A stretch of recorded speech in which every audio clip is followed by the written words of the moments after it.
Hi, everyone, and welcome to the Brim Fishing Project. I've got a cracking episode for you today. In this episode, I'm going to be reviewing the Daiwa ABT 2024 Grand Final, which was held on Lake Macquarie on the 29th of November through to the 1st of December. This is an absolutely cracking episode. It has a little bit of everything. It has a come from behind win. It has different techniques. It's just got a lot. Pay attention. There's a lot to learn here and a couple of great stories. I really hope you enjoy it, even if you are a captive listener. Let's roll the intros and get into it. Here we go.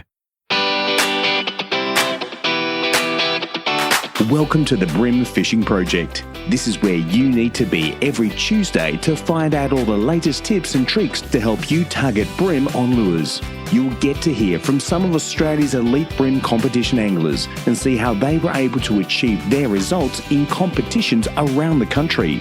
Now, here's your host, the 2019 Hobie Kayak Fishing World Champion, Andrew Deeth.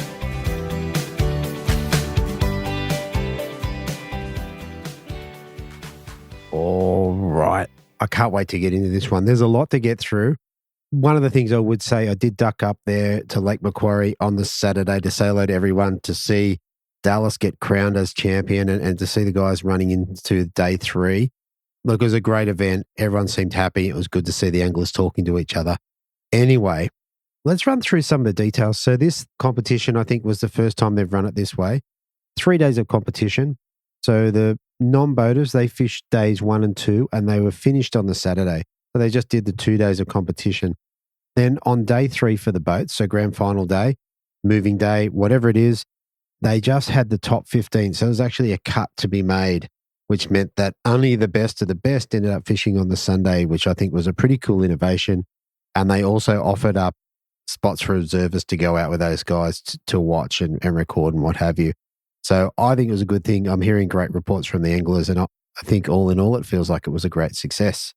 All right, let's roll through the bite periods and what have you.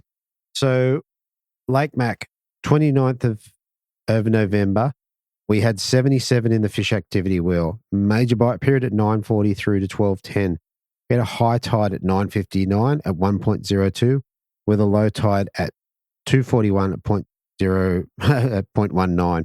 On the second day, the Saturday, we had 88, so the fish activity was getting better. Major bite period at 10:26 to 12:50. High tide at 8:33 at 1.06, so slightly higher than the day before. Low tide at 3:21 at 0.16.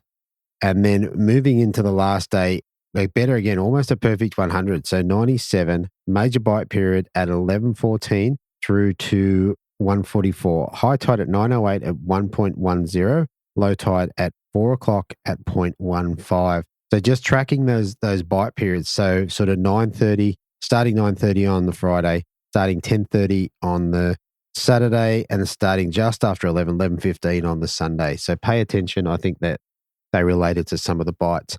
One more thing before we move on. As everyone knows that listens, I've got the collective going. So that's the subscription part of the Brim Fishing Project, where we get together as a group and we're trying to help each other become better anglers. Just last week, I had a special announcement on our live stream. So we've got an angler, which I'm not going to name here, who has been an extremely successful angler over a large period of time. It's just a wealth of knowledge. He's an extremely good communicator. I did a great podcast with him as part of the Big Brim Project back on the ALF.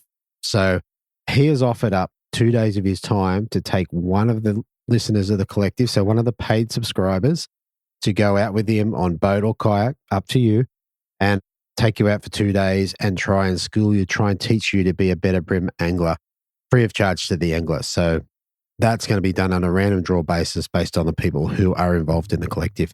So if that's not incentive to jump on, I don't know what is. If you are looking for it, go to brimfishingproject.supercast.com. Basically across all the bottoms of any of the podcast platforms in the notes, you can find it there. You can find it on Facebook in a lot of the posts that I can do, and you can find it in the bio of my Instagram account, the Brim Fishing Project. All right, I'm going to leave that part of it there. Let's get straight into it. Here's our first angler. All right, so up next in the non-boater division, we have an angler dropping 3 fish for 2.64 on day 1. backing it up on the Saturday with 3 fish for 1.440, giving him a total of 4.080. And second place, I have Liam Allen. Welcome back to the show, mate. Thanks, Andrew. Thanks for having me, mate. It's good to be back. Yeah, mate. Good to talk to you again, mate. Listen, great competition and honestly, great result to end up in second place for the final for the year. Yeah, it's a good finish to the year coming second. Didn't really expect to do that well, but yeah, here I am. So, yeah. Here you are. All right, mate. Let's get round to the pre-fish. On Thursday, as it was, did you get a chance to get out and have a bit of a look around with anyone? Yeah, I did. I travelled up to Lake Mac with Joe Darmody. So I jumped on Joe's boat. We fished together for pre-fish, and we sort of had a bit of a plan to jump around a few spots and try some different techniques. The weather was looking pretty average. There was a bit of rain coming through and wind gusts from different directions and a bit of a mixed bag of weather. So we just headed out early and fished a few spots deep and a few spots shallow and some rocky points and some cockleweed banks and a few spots that Joe wanted to fish. So that was good. The rain jackets came out at about 9 o'clock. Man, we got a few showers and there was some pretty heavy rain there. So that put a dampener on things a bit early on in the day, but things dried out. And yeah, pre-fish was pretty tough. We didn't catch a whole lot of big fish. We did a lot of spot hopping right from the south end down near Chain Bay, and we sort of went spot hopping right up to the northern end over the course of the day. But pre-fish, yeah, look, it was tough. I think a lot of people probably struggled in pre-fish, but so yeah, with that day done and dusted, we sort of went back with relatively high spirits, and yeah, we were looking forward to the first of the comp days, hopefully being a bit better than how we did on the Thursday. Fair enough. But having said that, even with a tough day, did it give you any clues on what you were going to tie on for comp day? Like, did it give you an idea of what you would plan to do from the back of the boat? Yeah, it did. Lake Macquarie, I'd never fished Lake Macquarie before at all. I'd never even seen it, and I didn't really know too much about what it was about, really. Yeah. But what I noticed, it was quite like a lot of the banks, the sort of rocky banks and cockle beds and shelly, silty sort of edges were quite a lot like St. George's Basin and Malakuta in a way. Yeah, okay. So I was sort of running through scenarios in my head when we'd pull up to a bank, I'd sort of think to myself, I reckon I've sort of seen this sort of habitat before and how I've caught fish on these banks before. So I sort of just tied on lures that I'd had success with and, light plastics and little blades and throwing some cranker crabs in slightly deeper water and a few techniques that I've done before. So even though we didn't catch a lot of fish, I still had a fair bit of confidence in my ability to fish those areas. And it was sort of just a matter of hoping that fish would turn up, really. And if fish were going to turn up, then I'd be pretty happy catching them if everything went to plan. Fair enough. All right. So for comp day, for the first day on the Friday, so let's start with who you got paired up with and how you went about catching your first couple of fish. Yeah, so Friday.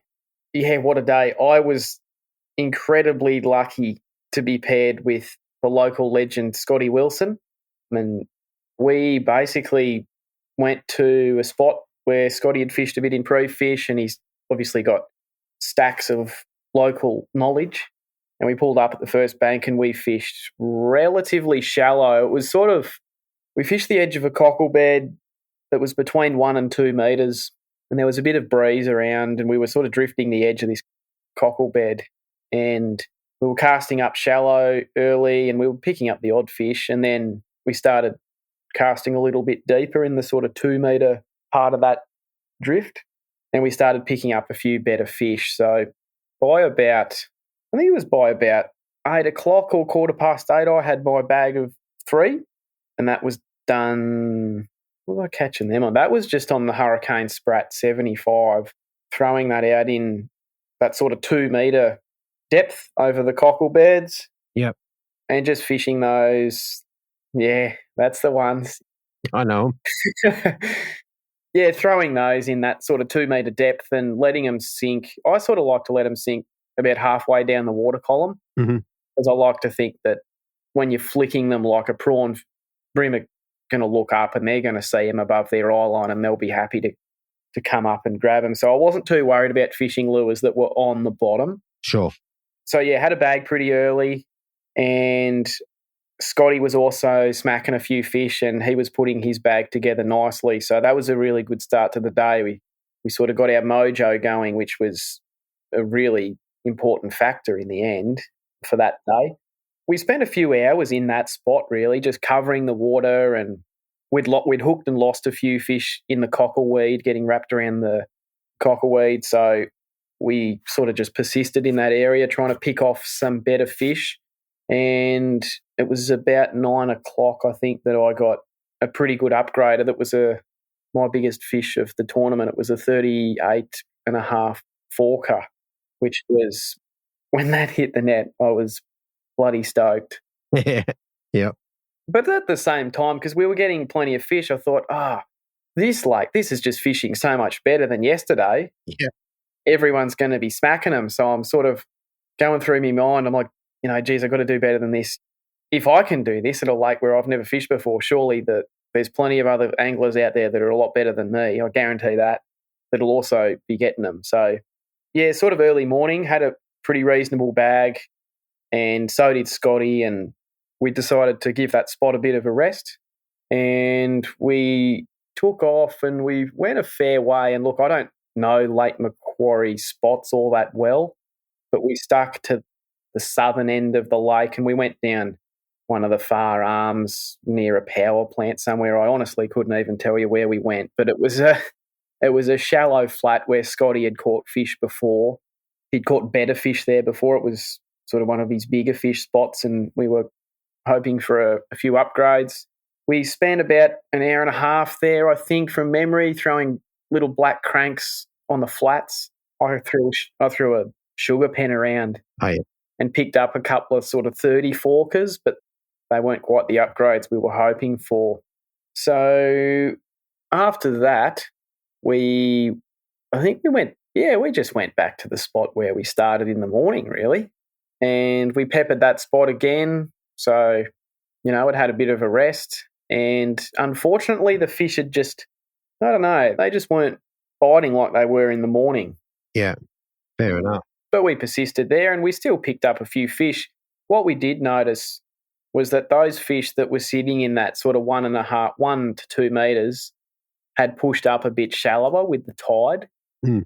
And a few of those fish had pushed up on top of the cockle flat where it was sort of a foot deep. Yeah. Rather than sitting on that outside edge, they were sitting on the inside edge. Yeah, right. Up there on the flat. So we pulled a few fish up shallow. They became handfuls pretty quickly as soon as you hook them, because the boat's on the outside of the cockle bank and those fish are on the other side of it. Yeah. All that cockleweed is between you and them. Yeah, right. So, we hooked maybe half a dozen fish and just about every single one of them did us in the cockleweed. They'd, set a hook and try and keep their heads high and sort of skip them in as quickly as you could. But they were so bloody revved up because the water was so warm, or whether Lake Macquarie yellows are just built differently. But yeah, man, even like fish that were sub 30 forkers would still give you a bloody good run. Yeah, right.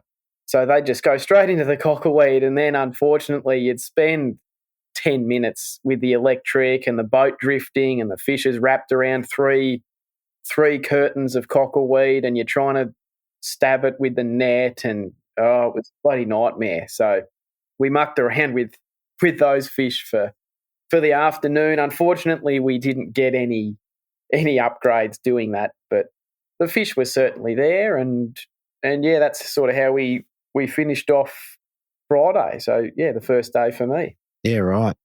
And in that back end of the day, were you still throwing the sprats in there? Yeah, I was. It was a bit windier in that afternoon, so I did throw a shallow black crank, a Pro Lure S36, into that shallow water over the back of the cockle, just using just a high stick, slow roll retrieve, really. I hooked a couple of fish doing that, but it was nothing to write home about. And I was just throwing that because it was a lot easier in the strong wind. The sprat's obviously pretty light on a 1/20th head, so it was quite hard to have decent line control and sea bites. So Yeah, fair enough. And just a couple of things. What sort of colour did you like on the day? it's not just that day, Deethy. I think the only colour I throw in those sprats is a dark green. Whether it's cleaver or sabre, it doesn't really. I don't get too caught up about it. They're very similar. They're dark green with some black speckling in them, and I think that colour just seems to imitate a prawn. Yeah, I reckon it's cleaver. definitely. Yeah, cleaver. There you go. So that's them just on a 1/20th hidden weight TT size 1 hook head. Okay, so size 1, so cool. And then for the day, for the comp, what sort of lines and leaders were you running? So for the comp, pre-fish was pretty tough. So the first port of call, I guess, was to fish light and fish slow. Yeah. So I just fished let me have a think. What even is that braid? I think it's PE.6. It's an X braid, one of the new X braids. I think it's PE.6, but it's incredibly thin for its breaking strain. And I just fished those sprats on about 3 rod lengths of 4-pound fluorocarbon leader. So quite a long leader, but when the bite's tough, it can't hurt. And that's sort of a setup that I've got a lot of confidence in, that long leader setup. I certainly don't feel it. You lose any sensitivity on bites or anything like that when you fish it with braid and a good quality graphite rod. Most of the time you feel when yellowfin hit it, they hit it hard, and you'll actually feel the bite through the rod, not just the line. So, yeah, it seems to do the job pretty well. Yeah. In terms of rods, what are you liking? Yeah, just that sprat. It's perfect with, I throw it on one of Ian Miller's Grub Freaks. It's just the perfect rod for that. I think it's 7'3" long, and it's just got a beautiful spine to it. When you set a hook, you can really set it, but the tip folds away nicely. And when you get a good, a nice big brim and you get those head shakes, the tip just absorbs those head shakes like no rod I've used before. So, yeah, it's just a beautiful combo, and that's just got a 2000 shallow spool reel on it with a nice smooth drag, and it's just a great setup, and it just works really well, and it feels good in the hand, and I just have a lot of confidence throwing that outfit with those sprats. Yeah, nice. All right, moving in. So, as you know, you're leading the comp overnight. Tell us about Sunday. Who'd you go out with, and how did it? Oh, sorry, the Saturday. Sorry, and how did it play out for you? Yeah, so the Saturday I jumped on with Joseph Gardner, who'd come all the way across from Western Australia after all his success in the kayak scene and, well, just about all the brim fishing he did this year. He had great success. So I was stoked to draw Joseph on the second day. It was awesome. Absolutely. All right, tell us how your day went. What did you guys get up to? So early in the morning, Joe wanted, well, not just early in the morning, but for the majority of the day, Joe wanted to fish shallow. And after my success from the day before, I thought, beauty, that's what I want to hear. That's going to suit me really well. Like, perfect. And Joe had a bit of success that day earlier too, fishing shallow. He got an absolute donkey of a fish. So, yeah, it was cool. So we took off in the morning. He had a few spots in mind, mainly rockier, cockleweedy sort of points and banks that were more towards the northern end of the lake. So from Wangi, where we took off, instead of going south like I did with Scotty, we went the other direction with Joe, and we pulled up to the first spot. And after the day before, I just thought, I'm just going to throw these sprats because these banks look relatively similar to what we were doing yesterday, and I think that's a good start. So some of these rocky points had a few jetties on them as well, which mixed things up. The jetties were pretty dead. I'm not sure whether that was because, well, I don't know why that is. I don't really know Lake Macquarie that well, but I felt in the back of my mind it was probably because the tide was a bit low. The tide was quite low in the morning. So Joe was sort of casting towards the bank a lot, and I was casting out the side of the boat in sort of that 2 metre depth, I'm going to say. And we sort of struggled early on. We weren't catching a whole lot of fish, but the banks just looked so fishy and so good that there had to be fish on them at some point in the day. And Joe had caught fish there the day before. So we plodded away for a couple of hours, and I ground out a bag by, Yeah. it was probably 9:30, Deethy, by the time I got my 3 fish. They weren't big fish at all. I think the biggest in there was 30 and a half forker. So not a big fish, but look, a handy bag filling fish. I had a 28er in there, or it was 28 or 28 and a half, and I had a squeaker, a barely legal. It was 24. So, and that was still quite early in the morning. I sort of had my eyes set on just upgrading, well, hopefully all those fish, but that 24, I really wanted to get that 24 out. So we kept fishing along thinking, oh yeah, these fish will come, but they just didn't. The wind picked up. It was a northerly wind, and it picked up really nicely, and the banks just looked so good, but the fish just weren't. There were fish there on these sort of cockly, rubbly edges, but they weren't really committing. We were getting a lot of short strikes and short takes, and on your soft plastic when you get pantsed a lot. It was just that bit tougher than the day before. The fish were there, but they weren't playing ball. Yeah. Well, a couple of things. So just the tides and the bite periods. So on the Friday, your major bite period was like 9:40 to 12:10 with a high tide at 8 o'clock. The next day, your high tide was like 8:30 with your bite period at 10:30. So you're saying the day starting a little bit slower probably fits in a little bit with that. Yeah, there you go. I sort of didn't pay much attention to the tides at all, more because I'd sort of heard Lake Mac was possibly more of a wind-driven bite. So, yeah, there you go. So when the wind got up, we thought, oh, yeah, this is going to start turning on for us. But, it sort of just it didn't quite, it just didn't quite happen. So we decided to leave that bank. What Joey did. He was the brains of the operation, not me. Yeah. We sort of tried something different. It was more towards the channel down to Swansea down the front there, and fished some shallower, more sandy ribbon weed flats. And we gave that probably 45 minutes, and the fish just weren't there either, which was a little bit surprising because it's great looking habitat down there.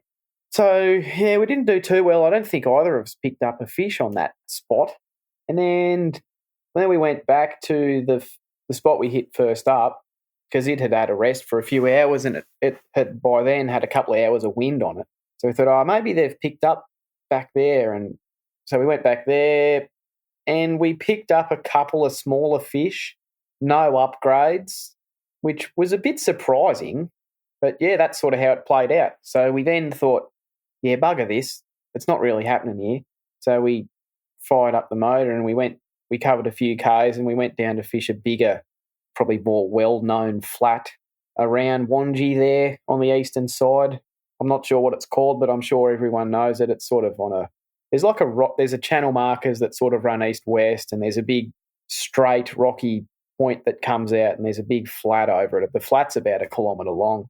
We gave that a go. We drifted for a fair while there. Joe hooked up on a soft plastic after a while, and some good head shakes, and the fish took off, and it was like, oh, you finally cracked a good one. And a bloody snapper comes up to the boat, and it was a decent snapper. Like, it would have been over 40 tipper. And you know how snapper fight, like they're like a supercharged brim. So that got the heart bloody rates up for a bit there. But so we were spewing when it was a snapper, but yeah, well, that's what happens. And then I'm just trying to think. Yeah, so then Saturday, we had about an hour to go. It was about 12:30. I'm going to say 12:30 by the time we sort of finished drifting on that flat. And we decided to go and hit a rocky point, I suppose you'd call it, point bank. And we pulled up, and it looked really good. It had wind on it, and it reminded me a lot of banks at Malakuta. And it just looked so good, and it looked so relatable to where I've caught fish. And Joe was the same. He said, yeah, this looks bloody good. There's got to be fish here. It's just got everything. It's got broken rock. these rock shelves are coming out off dry land and sort of dropping away into deeper water. It was a steeper bank, and there was a bit of broken cockle-y, rubbly silt there, and there was the odd bit of cockleweed, and it looked so good. And we had about an hour to fish it, so we started casting, and lo and behold, Joe caught a big fish not long into that bank, like probably 15 minutes in, and it was like a kilo fish.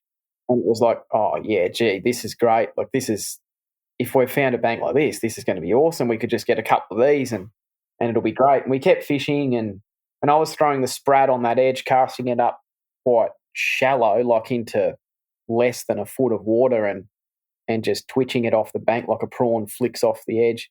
And by this stage, I was starting to get a bit anxious about this 24 forker that was in the live well. Yeah. And it just so turns out that on that bank it was a pretty good size class of fish, and I ended up losing one that was an upgrade, and I never really got another chance at it again. So the fish were there on that bank. Joe made the most of his opportunities and I didn't. And then it was, time to go back to the weigh-in. Yeah. And not to poke the bear or whatever. Tell us more about this one you lost. Oh, yeah. It's probably, you guys have probably heard this all before from many, many anglers. I think we've probably all got a story of the one that got away. Me too. And I'm no different. But, yeah, this fish, I cast up shallow and I just got absolutely steamrolled. It was a big fish. It had huge head shakes. It was an aggressive run. It would have taken 5 metres of line in a very short time. And unfortunately, where I was sort of at the way the wind was pushing on that bank, it was really hard to get the boat sort of square onto that bank. So I was sort of casting from the back of the boat, almost parallel to the bank and across the wind.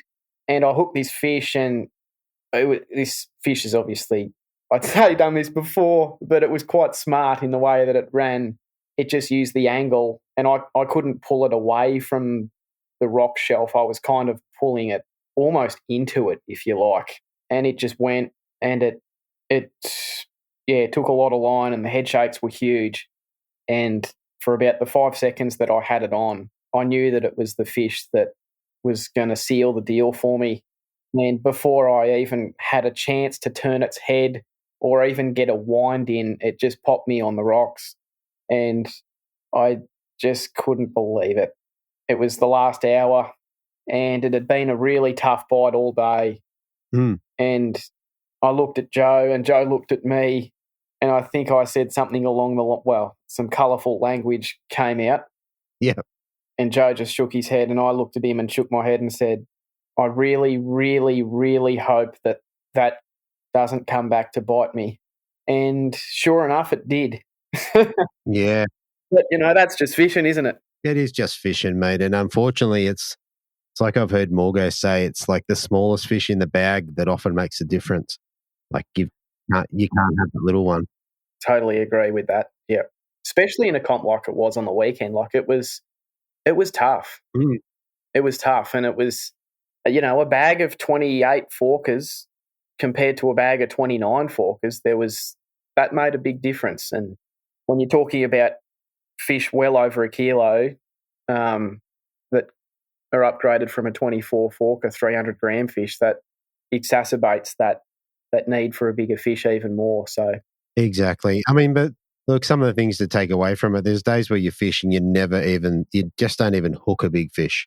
Yeah, I have plenty of those days. And you go, I don't know what I could have done because I didn't hook one. But yeah, in any case, mate, it was enough for you to put in 1.44, which is not a terrible bag in itself, 4.08, and come in second place, which is pretty good. So yeah, definitely. I'm very proud of the position I got myself into, and full credit to Dallas. I mean, man, what a bag to catch that. The bag that he did on day 2 is an outstanding effort. So yeah, full credit to Dallas. That's just a outstanding effort, and he deserves the victory. Like, how do I say it? I suppose full credit to Dallas. He smashed it. he must have done everything right, and that's what you got to do to win a tournament. And so full credit to him. He deserves all those fish that he got because that's just an exceptional bag. So well done to him. That's it. He's a lovely guy. The other thing we spoke about before is just a bit of perspective. If you had have weighed in the 1.44 on the Friday and then backed it up and jumped up to second place on day 2, you would have been cheering. Absolutely. It's funny how the mind plays on things. I mean, I came into this grand final having never fished Lake Macquarie before in my life. I didn't know much about it. I hadn't read much about it. I'd spoken to a few guys about a few things, but I didn't know what I was bloody doing. And yeah, to fish with Scotty on the first day, who, full credit to Scotty, he was the one that put me in the position that I was in on Friday. I can't take any credit for that, for what we did on the Friday, because Scotty knew exactly what we were doing, and I was just lucky enough to be the one on his boat. I think anyone else that was on his boat that day probably could have easily done what I did. So yeah, the perspective to get into a position like that from where I came from, and it's, when you think about it like that, I'm pretty happy. Yeah, I think it's a great result. One question before we move off the fishing. Over the 2 or 3 days on the water, did you learn anything? Was there any tips, anything you learned that you didn't know before? Oh, yeah, God, yeah. All you got to do is speak to any of the boaters and you'll learn quite a bit about Lake Macquarie and even just brim fishing in general. It's sort of funny. You sort of go, you have all, like I have a lot of preconceived ideas in my mind about when you're fishing a bank, what to look for, how long to spend there, and what lures work on what sort of banks, and when wind gets up, you can do this or that to get bites. And I sort of tried all those things over the weekend at Lake Macquarie, like when the wind gets up, you can throw cranks up shallow, and you know when to fish a sprat because it just feels right and it looks right. You know when to fish slightly deeper, maybe with a 1/16 grub. And I felt all of those, like I was feeling that through my fishing over the weekend, but Lake Macquarie proved a lot of those theories sort of wrong. Like not a lot worked. Not a lot of my changes and my gut feelings worked. And then I suppose after talking to a lot of the boaters after the days, who of course are very generous with their knowledge and they're not afraid to help you out in the slightest. A lot of the guys say, oh yeah, Lake Macquarie, it doesn't stand up to pressure very well. And even though it's a huge lake, generally your first drift on a bank is just about all you'll get out of it, and things like that. So it was really, there's so many gems that I picked up from literally the best brim anglers in the country that I'll definitely be making some notes of. And next time I'm there, I'll just have a better understanding of the scope of the lake and how things operate there, because it proved quite different to what I'm used to and what I've done before. Yeah, fair enough. All right, mate. I reckon that's a great rundown of the fishing.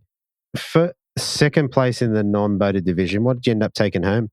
I took home a fresh new dialer combo. So it was a Freeham's 2500 reel and a nice in-feet slow taper rod. So that'll probably make a fantastic fluorocarbon straight through outfit. I'm sure I'll be able to find a use for it. And of course, a nice tidy bag of lures as well. And the second place badge, most importantly, that will go on my bedroom wall, I think, just above my bedhead. Fair enough. Mate, the final thing before we shoot off, is there anyone or any people that you want to give a shout out to and say thank you to?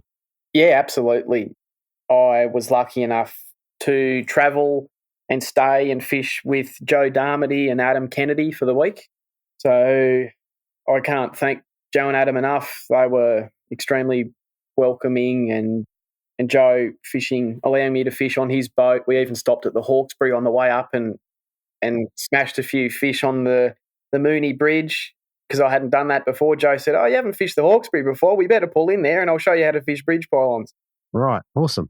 Yeah, so that was great, and those blokes were excellent. Adam, special shout out to Adam Kennedy. He ended up coming second. So I travelled back with Adam in the car. So that was a wonderful trip home. We were both, pretty happy with ourselves. Absolutely. So a huge shout out to Joe and Adam. They were amazing. My boaters on the first day, Scott Wilson, owe him so much for the position that he put me in on Friday. He was exceptional to fish with. He just had so much knowledge of the lake and was so open, and he's a great fella. We had great chats about life and work and all sorts of stuff going on as we were fishing throughout the day, and that was just a great day on the water. Mm. And of course, so that was Scotty, and then of course Joseph Gardner. On the second day, we had an awesome day on the water. We got along quite well, and we talked a fair bit of shit, and he was great to fish with. And what must also be mentioned is a shout out to Scotty Cicluna, who kindly lent Joseph his boat for the event. So without Scotty's generosity, I wouldn't have had a boat to fish on, let alone Joseph. So it must be said and brought to attention that, yes, Scotty Cicluna, huge shout out to him. And I just met him for the first time over the weekend, and he was a bloody legend. So huge shout out to those guys. Steve and Nicole for running the ABT events. They just do such a polished job of all of these events, and it's not without their hard work and their team also that behind the scenes that organise these events and make it possible for us boaters and non-boaters to have something to fish for, really, and be able to fish these comps and do what we do. Yeah, huge shout out to those guys. And lastly, again, good bunch of fellas back in Canberra. We fished a lot together. Team Schmutzen, another huge shout out to those fellas.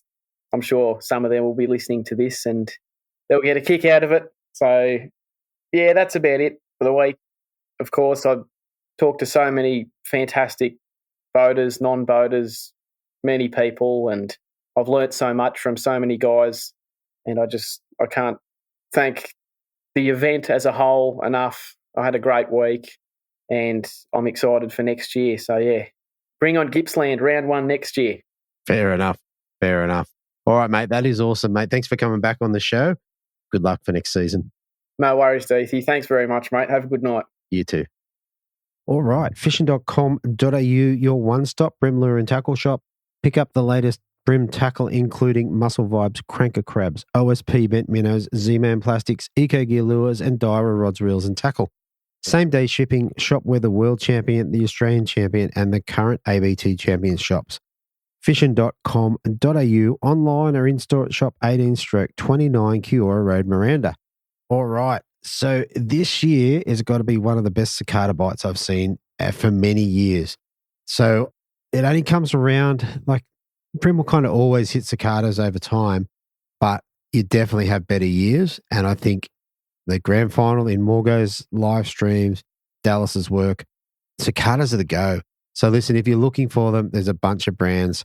The soft shell, the soft TMCO ones are probably one of my favorites. The ones out of Jackal, which are out of stock at the moment, but will be back in stock soon, are awesome. Definitely worth getting on those this year. Don't wait till next year. The other thing that's particularly relevant at the moment, if you're after some zip bait, cams and tiny deep runners, then get into fishing.com.au. You can do it online or jump into the store and get some of those in your kit. Heaps to do. It's a great time of year, so get out there and catch some fish.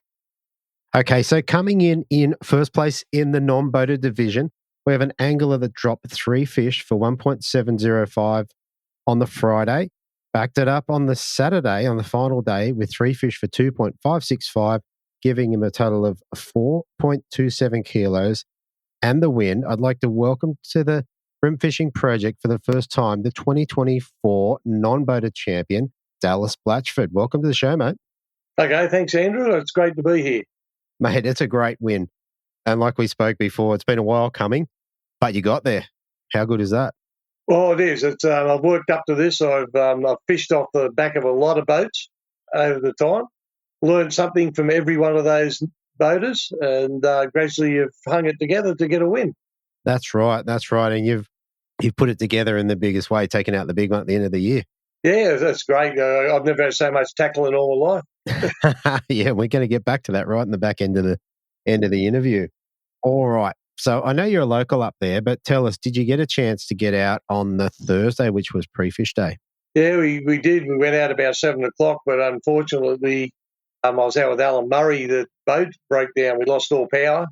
Had to jury rig the motor to actually get home. So we only got a 2-hour fish, and we did get fish. We had hit some fish on some different areas, but it was very short, and yeah, that was it. Short and sweet. Plenty of time to rig up for the next day. Well, as a non-boater, I'm going to be taken by someone else anyway. So to me, the pre-fish is actually not the most important part of it. Yeah, fair enough. Did it give you any hints? Did you think, I'm definitely going to try tie plastics on, or what was in your head leading into comp day? Leading in my head was fishing edges and black cicadas and anything black in a lure. Okay. Did you come to that conclusion based on the pre-fish or just based on living up in Lake Mac? Where I live, I'm surrounded by bush and just about deafening with cicadas at the moment. And knowing what a fish is like, the edges, you've got to find a cicada tree. If you've got a cicada lure, you'll get fish. Yeah. And I think you definitely have years that are better and worse for cicadas, and it feels like this year is a good year. Well, they're as noisy as I've heard them, and I'll tell you what, I'm partially deaf. So they must be loud. Fair enough. All right. Well, tell us. Okay, so Thursday morning, who'd you go out with, and tell us a little bit about your day, how you went about catching your fish. Well, my first boater you're talking about, it was Brett Crow. So Brett and I were actually last off the mark. I think we were number 27 out of the hole to get out there. And we went down the south end of the lake and once again looked for edges. Edges had some wind on them, but we fished for until about 10 o'clock and we hadn't had a bite. Ouch. So it was looking a bit dire at that stage that neither of us had boated a fish in that time. Wow, that's not a great start to a grand final. No, and then Brett decided he would go over to one of the flats he'd fished when he fished the kayak comps, which is over on the eastern side of the lake. And once we got there, we started to get fish on, we were fishing black pro lures. I was fishing the small weight bait because that's how shallow it was, or the medium runner in it, the next size up. And we started to score not a lot of fish, but we got our bag over there. And then we kept doing that, basically just ground it out for the rest of the day. Okay. And got our bags and upgraded. Yeah. So basically fishing flats and using either the super shallow or the shallow or medium runner in the black pro lure. Yes, that was it. That was about the only thing we used. So I did try throwing some top water like splash prawns. I got no result. And I was throwing unweighted and Z-Man grubs with about a 20th G-head in them, but no results. He normally gun lures for me, but wasn't happening. Okay. And did you miss any fish on the day, or did you drop any that you should have gone, that you went, I really needed that one? Only one, and it was a good fish, but I think the razor fish got the better of me on the bottom because I loaded up and got on a shell, and that was it, gone. Yeah, all over. But that was the only one. Yeah, okay. What about lines and leaders? What were you running over there? I run 8-pound Siglon in the multicolour, and I was running 5-pound FC Rock. Okay. And that was on all my gear. Yes. Knowing that I was going to fish edges and in fairly rugged country. Yeah, fair enough. But still reasonably light, like not crazy heavy. Oh, no. So on the first day, so that was enough to bring you back with just over 1.7, so 1.705. That put me in third spot overnight, trailing by about a kilo. Wow. So big deficit. What were you thinking then on leading into Saturday? Day two, the thoughts were, I've either got to get an exceptional bag or Liam's got to really crash and burn and get no fish. But that wasn't, knowing who he was fishing with, that mostly likely wasn't going to happen. So my thought was I've got to go all out here and try and get something. Fair enough. All right. So who were you paired up with on the Saturday, on the final day? On the second day, I was with Adam Amos, and he's a local as well. He comes from down Mannering Park. Yep. And I've got to say with Adam, right from the start, he set the boat up knowing that I was running third. He set it up so I got a shot at most things. Yeah, okay. Which was really great of him. He probably sacrificed fish because I think he only got 4 fish on that day. Yeah. For the fact that he knew I was up there and I was chasing big fish. Yeah. What was the plan for the day? What were you going to fish, edges or boats, or what were you think? What was the plan? The plan was basically just fish edges. That's all it was. So that's where he'd been fishing. We were straight on fish. We went right down south into Chain Valley. Mm-hmm. And really, first cast, I picked up fish. Wow. Down there on the day, undersized, but they were there. They were at the edges, and they were also some of them in the deep because one of the 41 tippers I got came on a Z-Man grub out in the deep on a 12th jig head. Right, okay. Okay, so you started the day fishing edges. Before you went out in the deep, did you put any in the bag? Oh, yeah, we had fish in the bag. I had all my fish by 8:30. Okay. But they weren't. One of those was a 41. Really? Wow. Okay. And were they on black cranks as well? Most of those on the medium or shallow runner, not the wake bait, just around the edge of the weed beds. I did try fishing splash pawns across the top of the weed beds and only had one big disturbance, but no connection. And, of course, down there, the cicadas weren't anywhere near us, so no use throwing the cicada. Okay. Okay. So by 8:30, you had a bag and one of them was a 41. Yes. That's a good start. All right. And then that 41, so was that the one you got out in the deep or did you go out in the deep and get another one? No, that was one we got out in the deep. We were basically just drifting across the bay to go to the other side flats. Right. And I was just cranking a heavy jig head out as far as I could to cover as much area as I could in the time. Right. And there was the idea for you then to just bounce it across the bottom? Yeah, basically, yeah. I was just a lift and a pause. Just worked it across, plenty of scent on it. Yeah.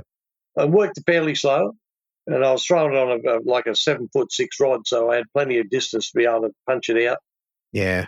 Yeah, very good. And what do you think when you hooked up to that? I thought it was a flathead. I called it for a flathead for the bite. It was just a big, solid hit.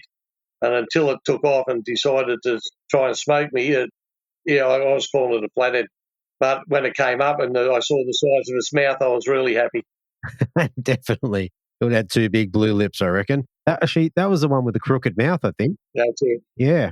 Yeah, I took a photo of it. Yeah, it was. It was the first one, yeah. Yeah, fair enough. All right. So moving on from then, what else did you do for the rest of the day? Well, basically then we moved. I'm just trying to think where we went to after that. Oh, yeah, we went to Wollstonecroft. And we fished, once again, the edges there, but there were cicadas over there. Not all the way along the banks, but patches of them.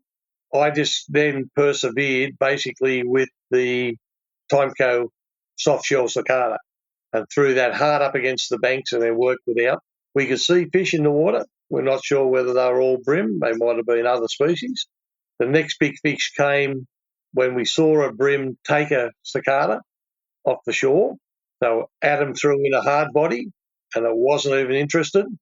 By this time, we drifted well past. I did a Hail Mary shot, 45 degrees off the back of the boat, landed, and it just engulfed it. And then took off for deep water, thank goodness. It just smoked me straight out of there. And it was probably a 35, around that size. Yeah, okay. So nice upgrade for you, no doubt.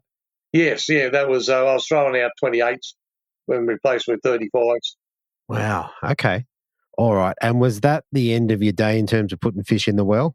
Oh, no, we continued on down there and still got fish on. Once we got away from the cicadas, we were getting fish on the black, well, I was throwing the black pro lures again.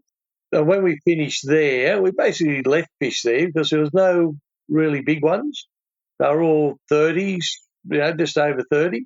And then we headed over to Myuna Bay. And then Myuna, same thing, fish tight on the shore. There were cicadas all the way along that shore in the bush.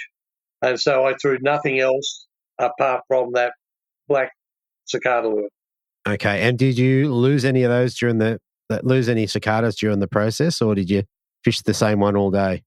No, I fished the same one all day, which is a wonder because some of the country we were fishing in, I was lucky enough to have them decide to come out and run into the deep water when they were hit. Yeah. Because a lot of them were hiding under rock shelves or they were tied up against the bank in the weed. And every time I did get hit, they took off for open water. Wow. And how on the day, how important was it casting? Like, was it important to get it right into the shore, or did it matter, or what that look like? No, you had to get it hard up against the shore, then work it out. They seemed to be sitting, especially in the bays where the trees nearly came to the edge of the water, and you only had a little beach. They were sitting hard up in there. And I said, otherwise, if it was a rock shelf, as the cicada came over the top, they'd fly out from under the rock shelf and nail it. Yeah, nice. Oh, it's a great way to fish. I mean, exciting day just watching them come up and grab them. Oh, yeah, anything on the surface is always good like that. And I probably ended up with 10, couldn't have even been 15 fish for the day. Nice.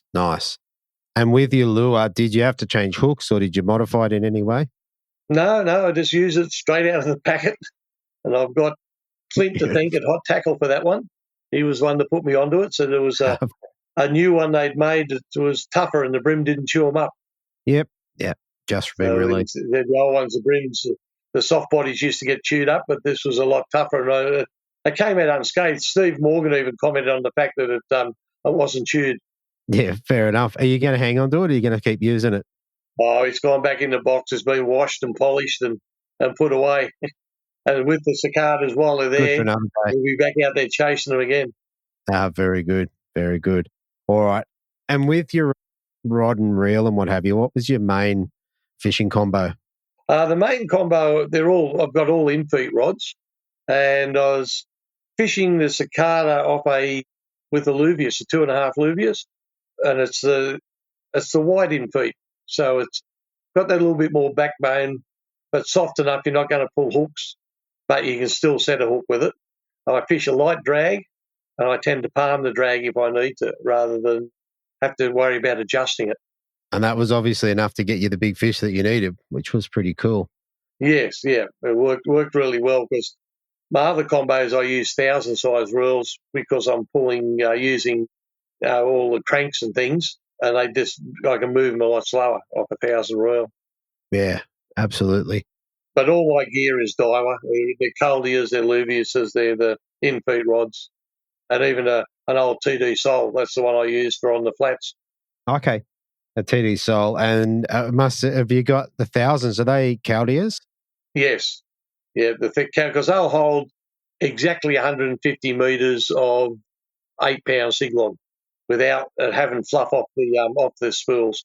Yeah, that's perfect. That's perfect. All right. With regards to the fishing, is there anything else that we need to cover before we move off? No, I don't think so. Only I said I had 2 really good boaters over the weekend, and that does make a big difference. Guys that let you have a go. And I understand these guys, the boaters, they've got to get in there and they've paid all the money for the boat. But the 2 guys I had on the weekend were really great. You couldn't ask for better boaters than those. Yeah, perfect. All right. Let's move on to the good stuff. Well, some of the good stuff. For coming first, what'd you get to take home? I got to take home $4,000 worth of lures, a new rod, a new Revelry reel, sunglasses, but mainly lures and lots of them. Yeah, I saw that wall that they made up, which it was a wall. It was ridiculous. It was enough to power you for a year or two. Oh, a year or two. My wife did say I wasn't to go to another tackle shop, but that's not going to happen. Well, she doesn't follow you around, I don't think. Oh, well, she does. Fair enough. All right, mate. That is absolutely brilliant. So, look, the last thing before we shoot off, is there anyone or any people you want to give a shout out to and say thank you to? Well, a special thanks for a start to Steve Morgan and to Nicole, who run the whole show, which is a big ask of them, and they do a great job. Of course, their major sponsor being Daiwa, and all the other, like I probably had 20 different types of lure from different manufacturers on the board, and I've got to thank them, and I'm actually going to try and send a note to all of them and say thanks for the support. Yeah. In the long run, it was Al Murray that got me into this sort of fishing, And Al's a great mate of mine. We fish all the time. We travel together. We've been from Tassie right up to the top of Queensland to fish. There's another bloke called Jordan Armstrong. I don't know whether you run across Jordan. He's a great guy. Yeah. I've probably got a lot from Jordan on fishing topwater. He's a bit of a brim whisperer and a topwater fanatic. And so I've learned a lot from him. Yeah. And, of course, the last person I've got to thank my wife, because she's followed me around the country to fish, and she's the one that sits outside the tackle shop while I go in and browse. Yep. She's very patient, so I really got to thank her as well. And I've got all those other fishers out there, every boat I've fished on, I've learned something from.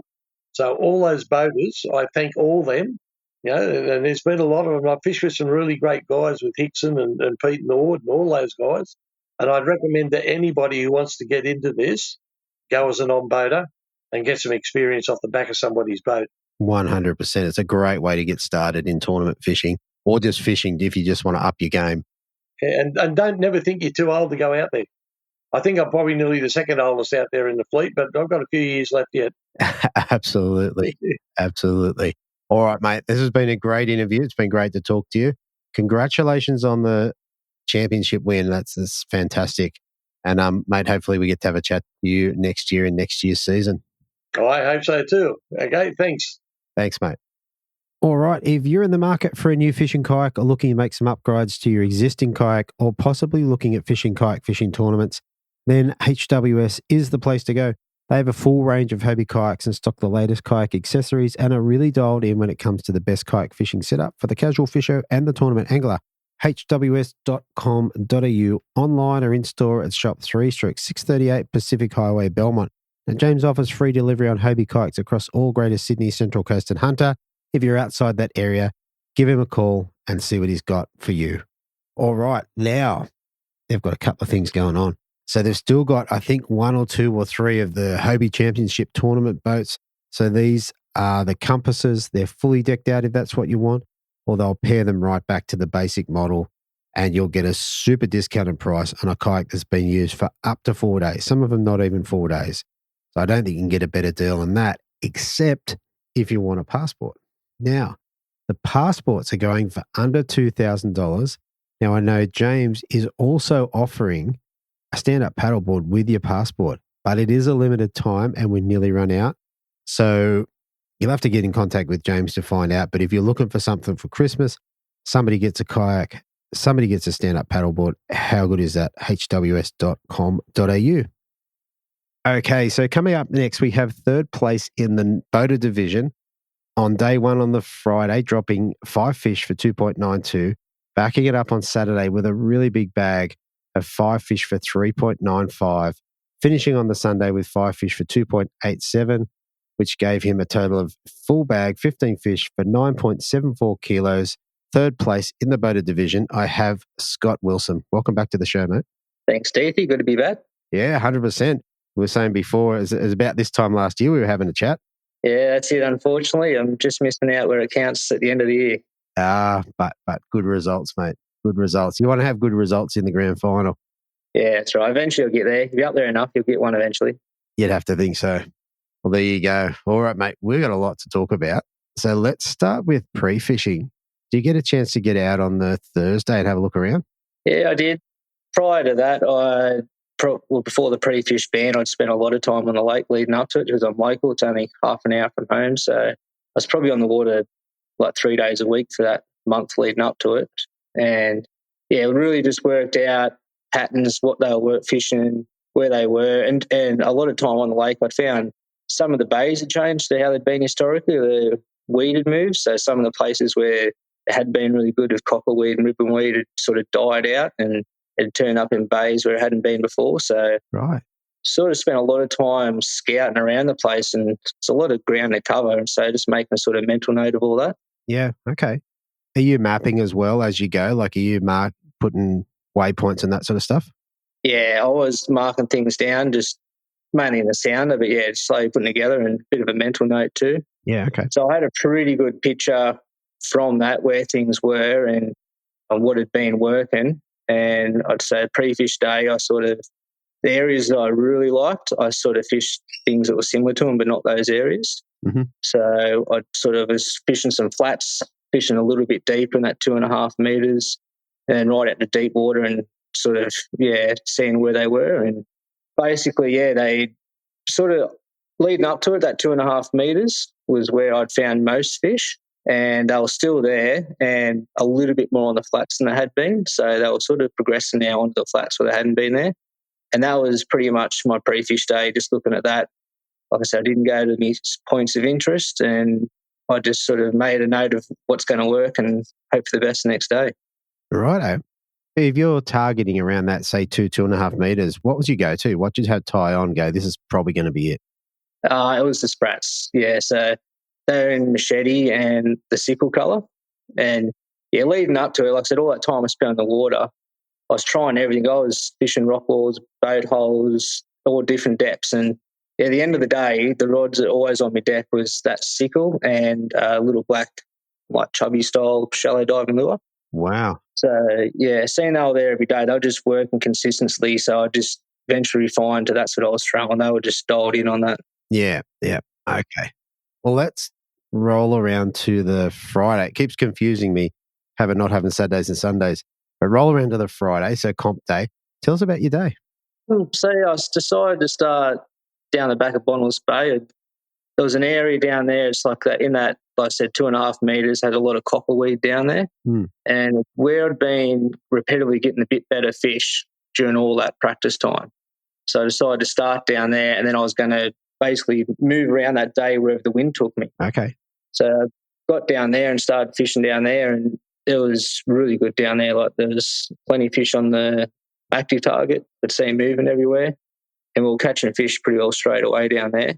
They were pretty good quality fish. So, we non-beta lamb, you got a couple of cracking fish that morning, like over a kilo. So I knew that quality fish is still there. Yeah. And that's what we put a lot of time into down there. Okay. Can I ask you about your active target? So you're in that sort of couple of meters of water and there's cockleweed and all that sort of stuff. How was it visually seeing the fish? Were you casting to them, or were you just going there and then cast? Yeah, I don't actively search out fish on there. I have it on forward facing and looking around, and just the areas of cockle, finding out where they are, because it's a bit patchy there. Some areas it's thicker than others, and looking for the fish moving around. Again, like there were certain areas where they were loaded up and there was areas where they were scattered.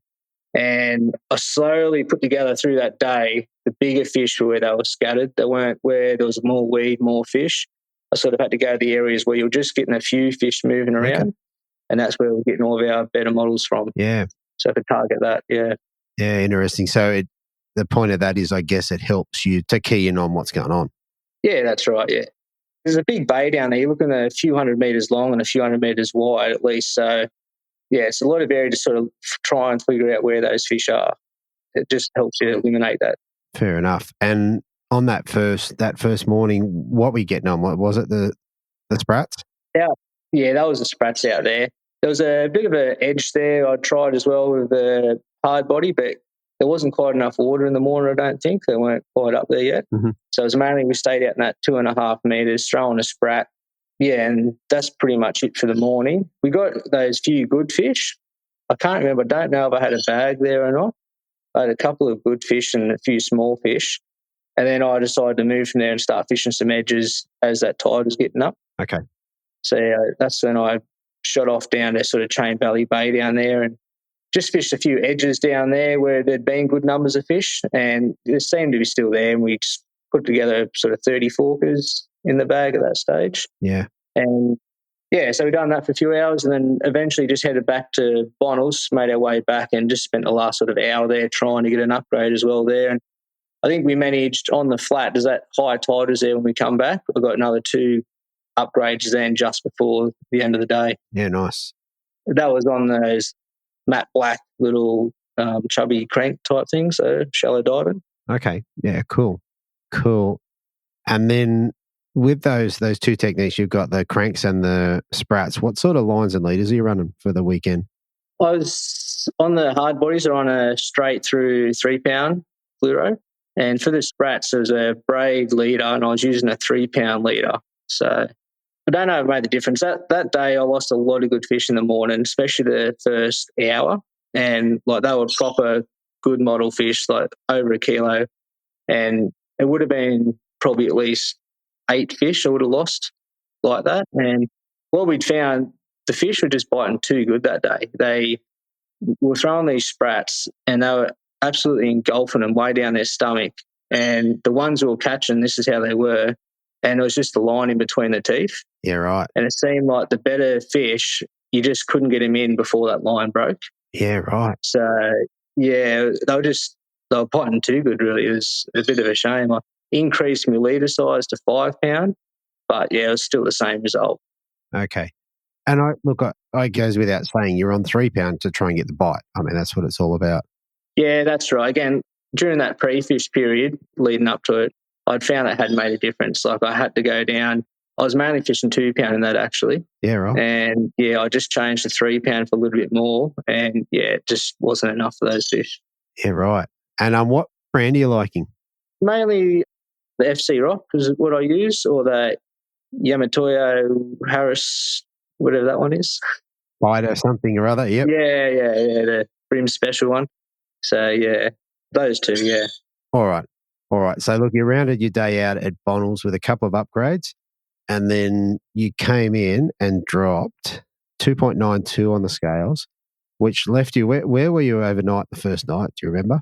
Midfield, dead 15th. Yeah. Right. So yeah, I was sort of just on that cut line, so I knew I had to try and pick it up a bit that day. That's right. Yeah. It was a bit of a tough day too. Like I lost those fish in the morning and it was pretty hard to take. I knew sort of what I'd let go there, and that could be pretty costly at the end of the weekend. When we moved around, I had my talon, it sort of deployed. I had a broken cable in it, so I had to wrestle with that for a while and get it tilted up and tied off. And I had another little fish I was mucking around with. You don't give him much respect, but it jumped around and drove a treble deep in my hand. I had to try and get it out. And it's just one of those days where nothing really went. But yeah, I kept at it though, and eventually got those few upgrades, and it paid off. It kept me in the running, I suppose. Yeah, well, obviously. And tell me about the treble, mate. Was that just rip it out with the pliers, or did you do the line around it? I did have a crack with the pliers. It was in pretty deep. I couldn't get much of a go at it, so I ended up grabbing some line and putting on it. Oh, mate, that's right. That's right. All right, let's move on from that because everyone's wincing. The Saturday morning, how was Saturday for you? It started pretty much exactly the same. I went back down to Bonnells because that's where we got the good fish the morning before. And same thing. I think I'd done initially a run along that shallow bank again, and first thing in the morning, and never got anything off that, and moved back out to that 2.5 meters. And again, we started catching fish out there. They weren't biting quite as good now, but I could see them on the active target. They were still there. So I kept progressing at it, and I sort of had to change my retrieve a bit on those sprats. I sort of worked it out the day before in the afternoon a bit, but they liked that more aggressive style retrieve. So I was doing some pretty, like, I know you call it like you're hitting your rod sort of parallel with the water and doing a couple of like really stiff twitches on it. Yeah. So, and you start with a slack line and sort of taking that slack up, and it sort of cracks it along. And that aggressive retrieve sort of what made them bite when they were sort of turned off. Okay. So, look, 2.5 meters is probably not one of my greatest depths to fish. So, assuming you're kind of bombing a cast out as far as you can get it, letting it sink for a couple of seconds, and then starting that sort of, you're kind of whacking the slack sort of thing, so that when it does move, it moves quickly, like really quickly. Yeah, that's right. I was fishing about a 1/16th hidden weight in those sprats. So, yeah, it was a fairly slow sink, I suppose. Like, it wasn't rapid, but it was enough in that sort of water depth you could keep it moving along without getting stuck on the bottom. Yeah, right. Yeah. Right. Okay. And on day 2, then, sort of how'd your fish come? Did you get a few early, or how'd it start? Yeah, again, I got one all right fish and then sort of 2 small ones. I decided then the water was starting to get up a little bit on the flat, so I then decided to head back down to Chain Valley Bay way again and fish flats down there like I had the day previous. Yeah. And that's where we sort of got our better bag down there then, just fishing edges down there with the little black chubby. Oh, yeah. And sort of slowly put together a bag of sort of 31 forkers, something like that it would have been. Yeah, nice. Yeah, it was just working different banks down there. And again, I decided at the end of the day, I'd head back to Bonnells and try that again. And this time on the flat there, so up in the, I got it's sort of like a cockleweed flat, I suppose. They're very shallow, a lot of cockleweed. And that's where I ended up getting me big fish on day two, just in that with a little black chubby again. Right. There's a wind on this bank today, though, so I think that made a difference. The fish are up there now, and yeah, it was working. Got that big fish off there. Right. Well, tell us about that fight. Tell us about catching that fish. It actually played well. I got really lucky with it. Like up on those flats there, it's sort of this cockleweed. You're in maybe half a metre of water, and the weed goes all the way to the top. Pretty much that you got to, as soon as you hook the fish, rod high and try and direct it out. And most of the times you don't get them out. They just bury themselves in that stuff. And this is one that just didn't even try that. It just came straight off the flat, didn't try to go near the weed and just come near the boat so I could net it. We lost some other fish the day before in that weed, and this one that I needed just come straight out. So I was lucky there. Yeah, that's great. That's great. Look, I saw that fish because I was up at the weigh-in on the Saturday. I think you said it was 39 fork, which is a big fish, but this was just a beast. To me, it was just a big model. Yeah, he was proper thick and those big lips on him, so yeah, it was quite impressive. I was pretty happy to get him to the boat. 100%, mate. 100%. All right. And in terms of the day, was that kind of your last fish or last upgrade? Yeah, it was right towards the end of the day. That was my last upgrade. I probably had half an hour to go. So yeah, that was it.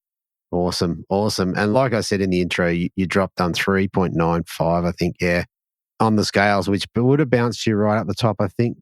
I can't remember, you correct me, but I think you were like second overnight, maybe. Yeah, that's right. Put me in second. I was about 80 grams behind, something like that. Yeah. Yeah, nice. Well, that's a big jump. At least you made the cut. Yeah, that's right. No, I was pretty happy. Because I was so far behind on day one, I think I was maybe 800 grams behind the leaders. I sort of really wanted something just to keep me competitive. So yeah, that certainly got me there. 100%. All right, mate. So moving day, the final day, you've ditched your non-boaters for observers. Tell us about your day. Tell us how that went and what was going through your head. Second place. I was pretty relaxed about it all, really, but it was a very different day. So the pre-fish and the previous 2 days, it was overcast, warm days, and the sun came out in day 3. So I was expecting a pretty different day. Yeah. I was pretty much the same game plan. I did toss up doing a few different things over the sun out. I'd expect the flats to be not as good, and I was thinking that little bit of deeper water where I had been fishing, I was trying to think of a few other places I had been catching fish doing that. Yeah. Tossing up boat holes as well, because again, leading up to it, I'd caught some fish off boat holes on the sunny days. I knew that they'd probably be pretty good. But I decided to start back down where I was on those better fish in Bonnells again down there. Yep. And just move from there. The tide was getting later in the day, so I thought I'd just see how the day plays out.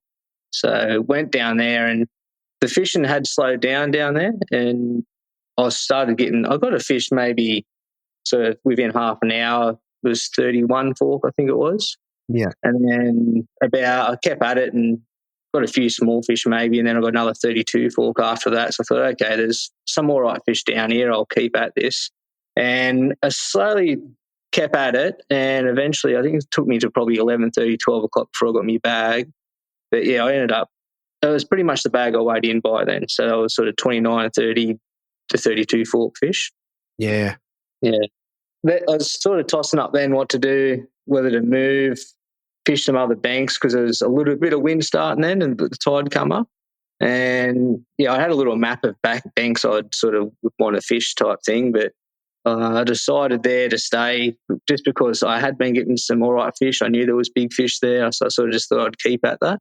And around 12 o'clock, there was a pretty good bite window. All of a sudden, they seemed to just really start biting, and I just couldn't get a better fish though.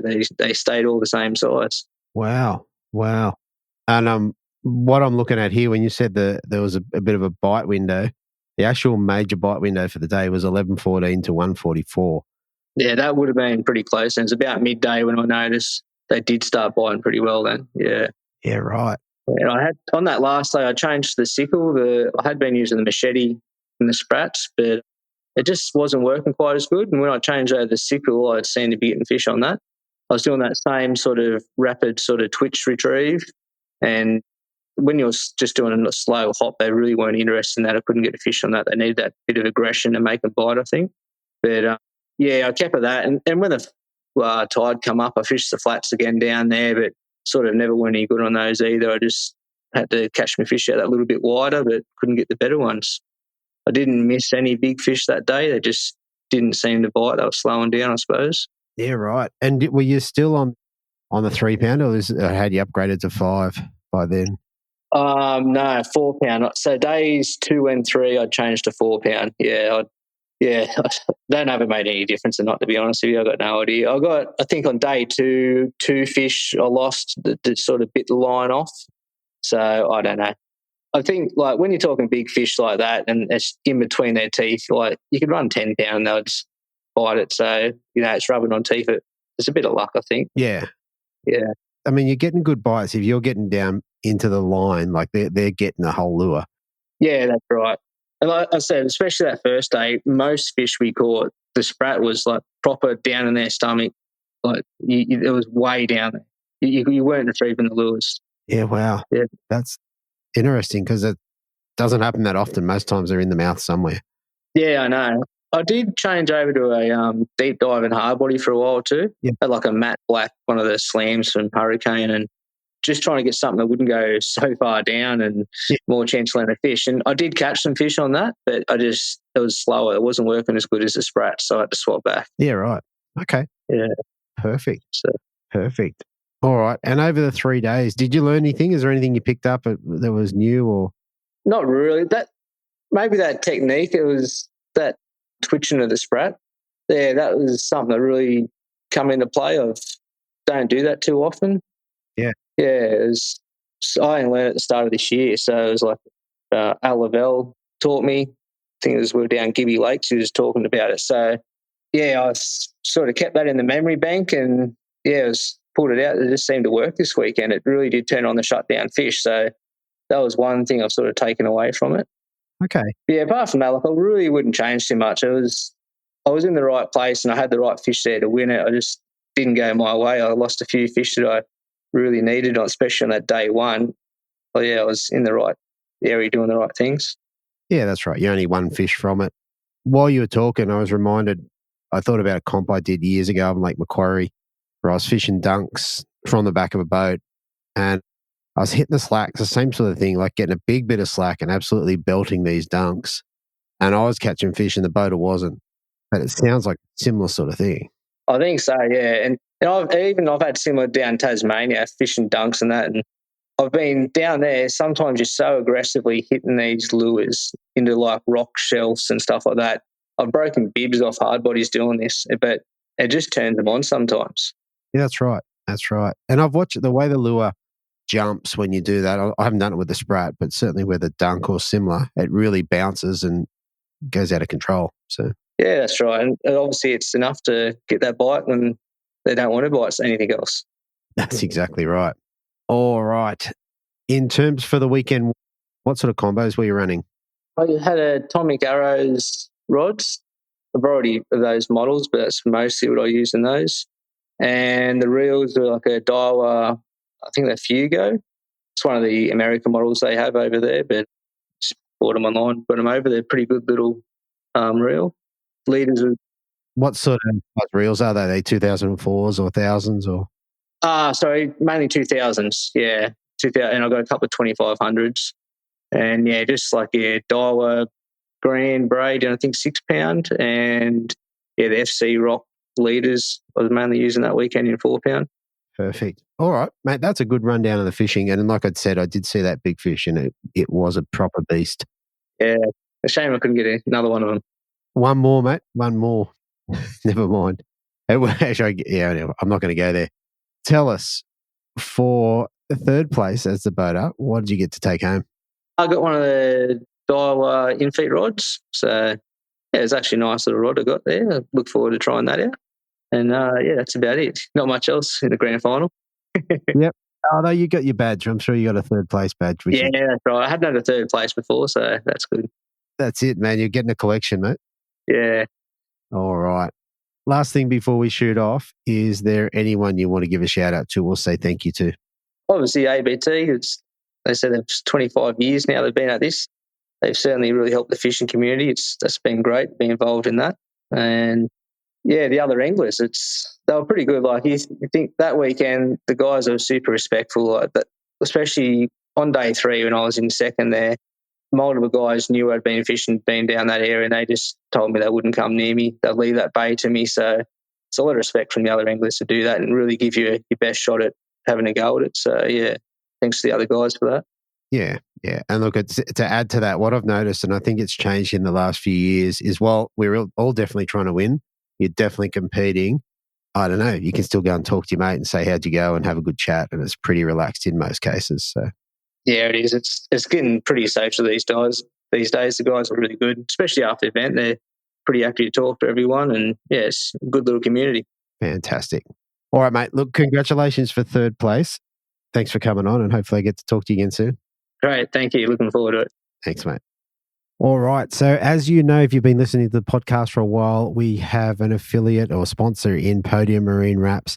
Now, this week I thought I'd try something different. I thought I would put the normal scripts into ChatGPT and say, write me a funny script.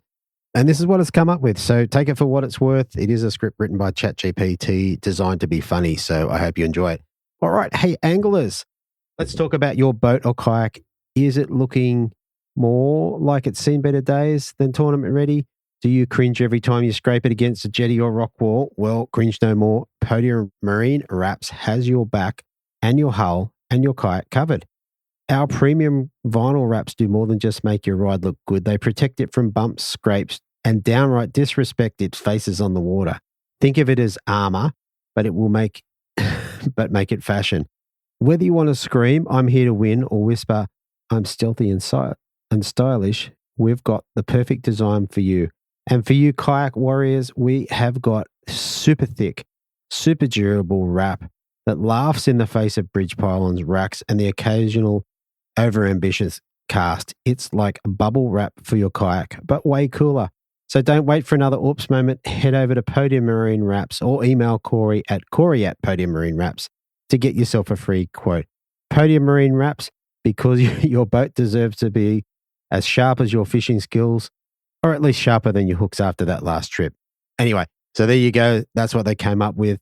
Definitely worth a look if you're looking at getting your boat wrapped, and head over and have a talk to Corey. He'll get you sorted out.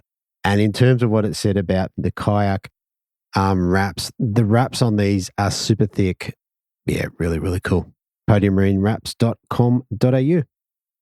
Okay, so up next in 2nd place, we have an angler dropping 5 fish for 3.595, backing it up on the Saturday with 5 fish for 2.805, rounding it out on the Sunday with 5 fish for 3.530, giving him 9.930. And 2nd place, I have Adam Kennedy. Welcome to the show, mate. Thanks, Deethy. Hey, nice comp for you. Yeah, no, a really good comp. Yeah, I'm very happy with it. It's my best performance. So, yeah, did it in the grand final, which is nice. You definitely want to do it in the grand final. In terms of Lake Mac, have you been up there much at all? Mate, I fished a Berkeley Super Series a few years ago. Went up in September for a bit of a mates trip because we knew we were in the grand final. So we go on a mates trip every year and went up there for a couple of days in September. Yeah. And then pre-fished it really. So no, I haven't been there a huge amount of times, 4 or 5 times. All right. Well, then tell us on the Thursday, it's pre-fish time, tell us about how your day went. Yeah, so because the place is so big, I don't know, the few times I've been there, I just liken the southern part of the system. So let's say south from Wanji sort of thing. And I just decided looked at the maps, had a few areas marked and when fishing, I assumed it would be a shallow bite. So that's what I targeted, flats, edges, little creek mouths, stuff like that. Yeah. And I fished sort of the couple of intakes to the power plants. I thought that could play. Fish might hold there, and the mouth to Dora Creek, and the whole sort of went into the South Lake arm, Waihi Bay, Chain Valley Bay, Frying Pan Bay, just that whole area. Mm. And I picked up a few fish, nothing crazy, sort of I might have got 6 legals, Yep. 6 undersize. It wasn't a great day, but I did a lot of bouncing, to be fair. But right at the end of the day, I picked up a kilo fish in Chain Valley Bay. So, Right. yeah, I don't know. I still don't know if that was a good or a bad thing. Yeah, that's what I was going to say. Tell us about that. What did you get him on and what did it do to your mindset? Yeah, well, I got him late in the pre-fish. It was probably, I don't know, 1:30, 2 o'clock. And I just threw a sprat in relatively close to the edge, not too close, probably still 20 metres off the edge. And as soon as it hit the water, bang, he hit it and he came to the boat quite easy. And I sort of power poled down there and had a look at him and I was like, oh, it's nice. And then I threw another cast straight away into the same spot and got an undersize. And I thought, okay, that's nice. That was sort of a little bit of a flurry in a sense. I didn't get that anywhere else. And I ended up drifting another couple of banks right near that area and it was loaded. There were fish everywhere. I could see them rolling on the edges. I was sort of marking up on the sounder out a bit deeper in that 1.5 mark. And I sort of thought, okay, this might be where I'll start. It looks like there's a lot of fish here. Yeah, okay. So it got you prepared. All right. And then in terms of leading into the Friday, what you have tied on? What were your couple of go-tos? Look, my couple of go-tos were I had a sprat tied on in the cleaver, I think it is, the darker green, 75 mil, or I think it's a 75 mil. Fork tail? Yeah, the fork tail. Yeah, the standard one. Yeah. And I have that just had that on a hidden weight, 1/20th jig head, just to find the hidden weight. It'll pull through the weed nicely and not get all fouled up or sit on top of the weed. And I had a black jackal chubby on in the shallow. And that was probably just a bit of information from people say black chubbies and sprats work in there. So I took that on. Yeah, I think pretty right, pretty correct. I had a Lucky Craft Sammy on as well for surface.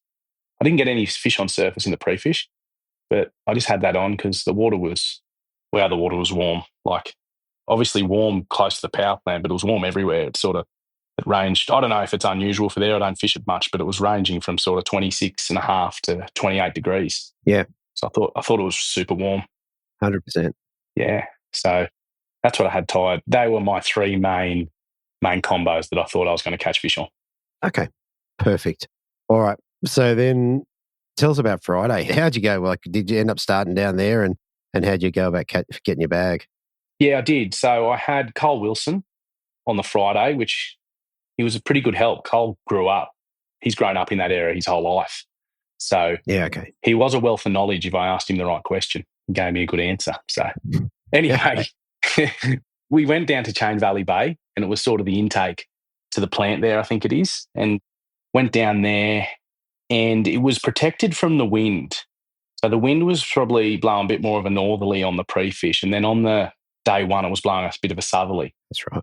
Yeah, that's right, because that's the southern end. So I went down there. It was a bit glassy there and whatever, and sort of drifted around, threw in on the flat there, and there was nothing there. There was nothing there. I couldn't see any fish rolling on the edges. Oh. My sounder was dead, like nothing. Yep. Nothing. It was just a ghost town. Right. And we sort of fished there for, I don't know, 20 minutes, half an hour. And I looked at Cole and I was like, oh, this isn't right. This isn't right. They're not here. And he agreed. And anyway, I sort of thought they wouldn't have moved far, you know. So I just sort of turned around and I had like idea of the map, obviously, and where flats were. And straight across the other side, there was a nice flat there. It came out sort of 50 metres off the bank.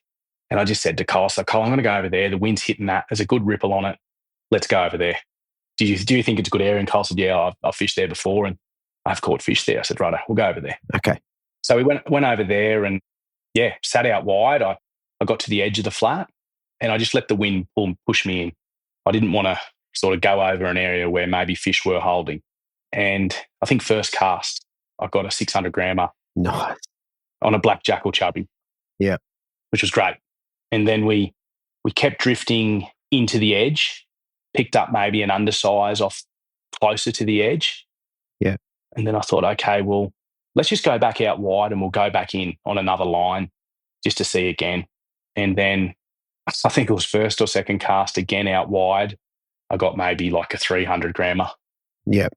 And I thought, okay, that's interesting. Drifted into the edge and got nothing again. then I just decided, I was like, I think these fish are out wide. They're sitting 30 metres out. They're not on the edge for me. I'm not getting them on the edge. They're sitting out. So I started straddling that flat, and I was keeping the boat 30 metres off. Yep. And yeah, I picked up my bag.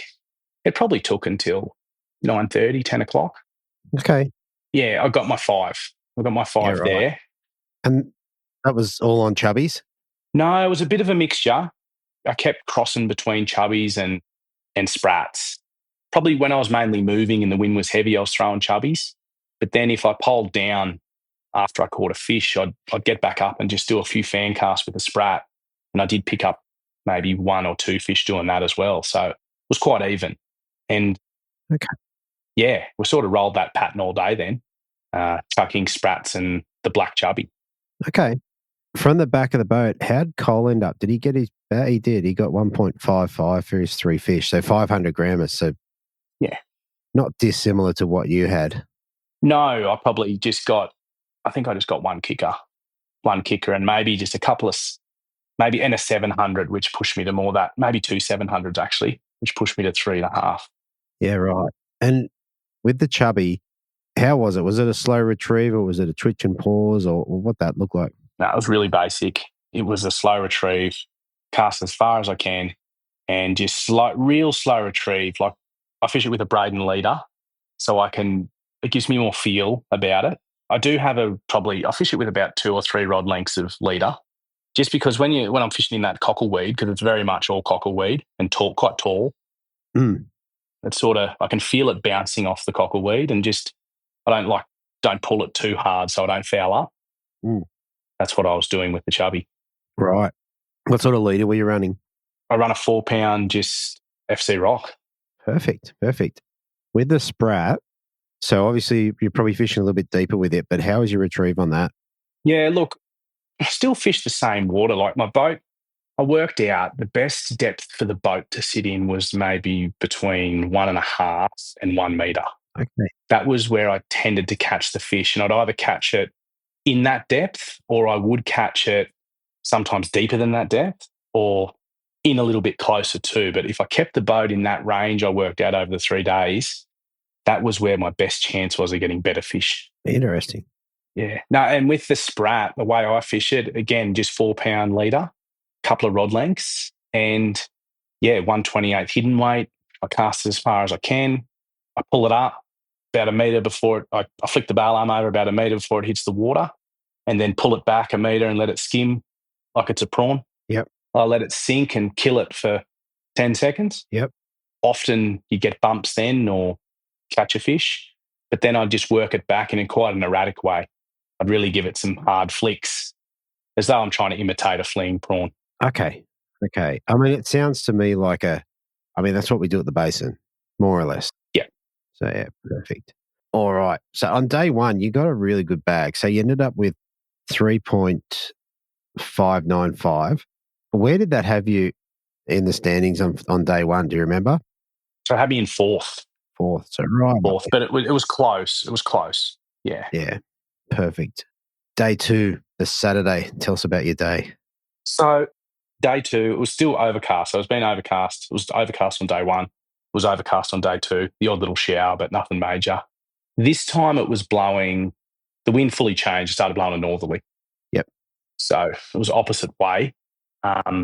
And I finished, on day 1, I finished my day on a northern bank actually. And I got a couple of kickers off it. So I thought I'm just going to start my day there in the morning. I was like hoping maybe, yes, it wasn't copping wind, but I thought it's low light. Maybe I can pick one off there. Sure. We went into that bay. Again, it was a flat coming off an edge. I was sitting at least 30 metres off the edge. I got one in about 15 minutes, say, just sort of a 500 grammer on a sprat. Okay. Nice. Yeah, which was good. And then we drifted into the bay, but it really glassed out and it just did not feel right. It didn't feel right. So I said to Scott, I had Scott Cicluna that day, and I just said to Scott, I said, mate, let's go. I want to chase wind. Because yesterday I got all my better fish and bulk fish in the wind. Like I was getting pretty good numbers. Yeah, right. So we actually went back to Chain Valley Bay where the intake is, where I started on day 1. I got a small one out wide, again, sort of a 350 grammer, but nothing to write home about. And then Scott actually, he pulled the hooks on a nice fish, but otherwise that was it. A lot of undersize, but nothing great. So I just kept bouncing the South Lake, and I just went to areas where flats were coming off banks. It wasn't a steep edge, and just sitting that 30 metres off. And there's heaps of edges there with cockleweed and like the same. It is quite the same in a lot of areas. And I just kept doing that, and yeah, just slowly built a bag. Yeah, right. Slowly built a bag, and I couldn't get any, because I was only 2.8 kilos. I couldn't get any real decent ones on the second day. Yeah. Scotty got an 800 grammer right at the end, which was nice for him. He was pretty pumped about that, which was good. Yeah, absolutely. But I couldn't, 2.8 kilos. So they were sort of all, your 500-600 grammer, I guess. Yeah, that's right. That's right. And once again, it sounds like it's a bit of a mix of the chubby and the sprat throughout the day as well. It was on day 2, yes. Yeah. Yep. Okay. All right. So at the conclusion of day 2, where were you overnight? Only pushed back to 5th. Right up there. Yeah, I think a few people had some lighter bags and it was a bit up and down sort of thing. So I held my spot, which was good. Yeah, perfect. All right. So the final day, the non-boaters have all gone home. You've probably got an observer. Tell us about your day. Yeah, well, my observer was actually Scott Cicluna, by chance. Oh, how good's that? So he knew exactly what I was doing. Yeah. And day 3 was a little bit different. The sun was out. It was still blowing a northerly. Yeah. But the sun was out, and I was actually a little bit concerned, but at the same time thought, I am fishing a little bit deeper. I'm not right on the edge, so maybe I'll get away with it. Because the water was like a real deep green colour, murky green in there. So you could see the bottom, but you'd have to be sort of right over the top, off the edge of the boat. And I started on the edge where Scott actually got his 800 grammer, well, the flat/edge. And I moved across there, and by 7:15, I got a 500 grammer again, this time on a jackal chubby. And I actually decided I was going to fish chubbies all day, because the sprats, yes, they got me fish, but I wasn't getting better. My better quality fish were coming on chubbies. I noticed after the first 2 days. So I thought, I'm just going to run a chubby all day. I was out of black ones by that stage. So I was using the fish in the green one, the dark green one. I got a pile of them off Joe Darmody. He had a few because I was out. So You're right. he gave me a few. And I fished that edge sort of thing, and I got a 500 grammer. Then I got snapped off twice. They fought really hard all weekend. I think maybe the warm water, they were really fired up. But when that sun came out, and I hooked them early in the morning, and they were dirty, like really dirty fighters. Yeah. They just took me straight into the cockleweed and just were nosing straight into the bottom of the cockleweed. And I got snapped off twice quite fast. I chased them on the electric, but I just couldn't. They got me too soon. No. So that hurt a bit, and it probably, looking at the final standings, that might have hurt a bit more. I don't know how big they were. That's it. They were definitely legal. Look, I'm going to say they're 500, 600 grammers. Makes me feel better. So. Yeah, fair enough. They probably just under what you needed, so it's probably all good. That's right. I was going to say, if you had these fish bury you, what about the fish that you landed? Did you chase some down and get them out, unwrap them from around the weed and that sort of stuff? On day 3, every single fish I landed, except for the first one, I had to chase them. And it was pretty epic, to be honest. Like, they would have my line wrapped around 3 or 4 plants, and I would think the fish was in that plant, but I'd electric over to it, but all I'd do is flick my line off, and then the fish was 15 metres behind me. Yeah, the line would flick a metre the other way, and you go, where's that going? I'd be like, where is this fish? But I could still feel it pulling, and honestly, they'd wrap me around 3 or 4 plants. Yeah, right.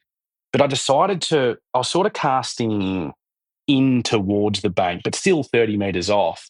But then I decided to come in closer to the bank and sort of fish parallel. I thought maybe that'll give me a better chance to, I don't know, deal with the cockleweed, so I can get onto them. I can get onto them quicker. So then the next fish I hooked. So I got snapped off twice, and then basically the next cast, down to my last green chubby, I hooked an 800 grammer. And thankfully, he didn't run sideways. He just ran straight. Yeah, right. And he didn't sort of dodge, weave in and out of cockleweed. He just went straight, and I just chased him straight away. And I didn't reel or anything. I just let him run. Mm. And I was just really light on him because I was so nervous about getting snapped off again. But Yep. I got him in. And You did. that was pretty exciting. We're pretty happy about that. Yeah. And I was going to say, if you're fishing with Scott, you'd fished the day before. I'm sure it was high fives all the way around. And yeah, he's a real hype man. It's good. I need that. So good. One thing I didn't ask, so you got the 4-pound leader and braid. What braid were you running? 10-pound castaway. Castaway. Okay. All right. Yeah. Run that for a long time. Yeah, no, Castaway's, it came out a long time ago. And I remember when it came out, it was just cut above everything else that you could get at that point. But what sort of combos were you running? I was running for cranking, I was running the in-feet, the 742 ULRS. I think it's their flats rod, something like that. I laugh because I can't remember the numbers. I just go, oh yeah, that's the one I use for that. Yeah. It's a blue and white one. Yeah. And then for the sprats, it's another in-feet. It's the red and black one, I think it's a 742 XL LRS or something like that. I think it's the Aqua Rod. I think that's the Aqua Rod. I think it's Steve's Aqua Rod. I'm pretty sure. And what reels you got paired up with those? I'm a bit mismatchy, but I run sustains. I run Shimano sustains on all my combos. Yeah. Perfect. So basically, I've got a fleet of in-feeds with Shimano's on them. Shimano's on them. And 2.5? Yep, 2,500. Yeah, perfect. All right. So on day 3, was there any more to the story? Like you filled your bag. Is there any more to talk about on day 3? Yeah, there is. I got 3 in that area, snapped off twice, and it was only probably 8 o'clock. Wow. And I decided we did a second pass of the area, and for the whole weekend, every time I would do a second pass, I wouldn't get a fish or only get an undersize. Anyway, I decided to do it again, and truth be told, I only got an undersize. Okay. So I thought, all right, I'm leaving that. And I went to a new area down the South Lake that I hadn't fished for the whole time. And it was a great call. I pulled up there and, again, sitting off probably 50, 70 metres this time because it's quite a big flat. And I picked up a 900 grammer and a 700 grammer. Wow. Off that. And that was basically one after the other. Wow. And they were pretty epic fights. There was jetties in that area, and it ran 20 metres towards the jetty, then away from the jetty, then buried me in a bit of cockleweed and hid under the boat and, yeah, did all the crazy things, but I got them in. And, yeah, like that was – so I think I was like 3.3 kilos at that stage, and I still had a 350 grammer in the bag. Yeah, wow. And then it went pretty quiet for me through the middle of the day for a couple of hours. I got a few 26 tippers and mainly undersized, and I just couldn't – I was really doing a lot of bouncing around. And that's what I did for the whole time. I bounced a lot, did a lot of driving around and bouncing. I was burning about 40 litres a day just in the South Lake. Yeah, right. And Scotty was he was telling me, he said, do you want to know what, because the live scoreboard, he's like, do you want to know where everyone's at and blah, blah, blah. I was like, yeah, tell me what's going on. He said, look, it's between you and Jamie. He's got you by, yeah, right. I think he had me by 400 grams. So he's like, if you can get rid of that 350 grammer with a kegger, he said it's game on, And I was like, oh, okay, great. And then it was the last sort of 45 minutes, I decided to go back to where I started. I was like, I want to go back there. There are good fish there. There was probably the most numbers there. And, yeah, I hooked up with probably what I thought was a kegger, but it wasn't.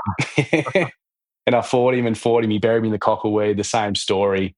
And he came up, and look, it was a good fish. It was like a 650 grammer. Yeah. And it was definitely a 200 gram upgrade. Sure. 300 gram upgrade or 200 or whatever.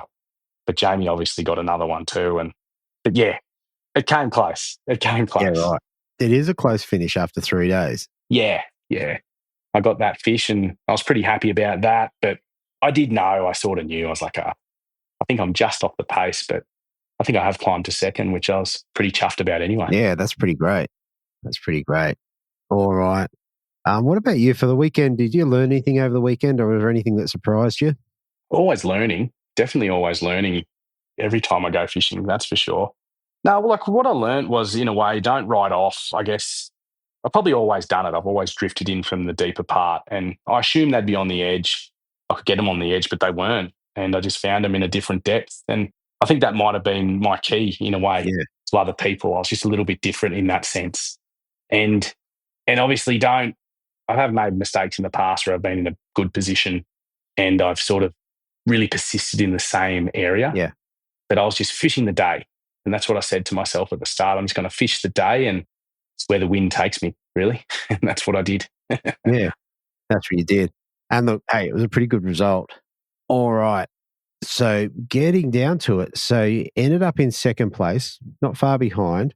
What did you take home for second place in the grand final? Well, it's very much a winner's take all in the grand final. So I did get a rod and reel. I got a Daiwa, an SK Daiwa rod and a Daiwa reel, a Chaldeer, I think it is. So probably a $700 sort of combo. But yeah, $700 to 60 to 50 grand or whatever is a bit of a jump. bit of a jump. But personally, I like that. I think, especially in the grand final, celebrate the winner. I think so. Look, the main thing I got was the badge, and that's something I've been hunting down for a long time. So yeah, that's right. Second place in a grand final is pretty awesome.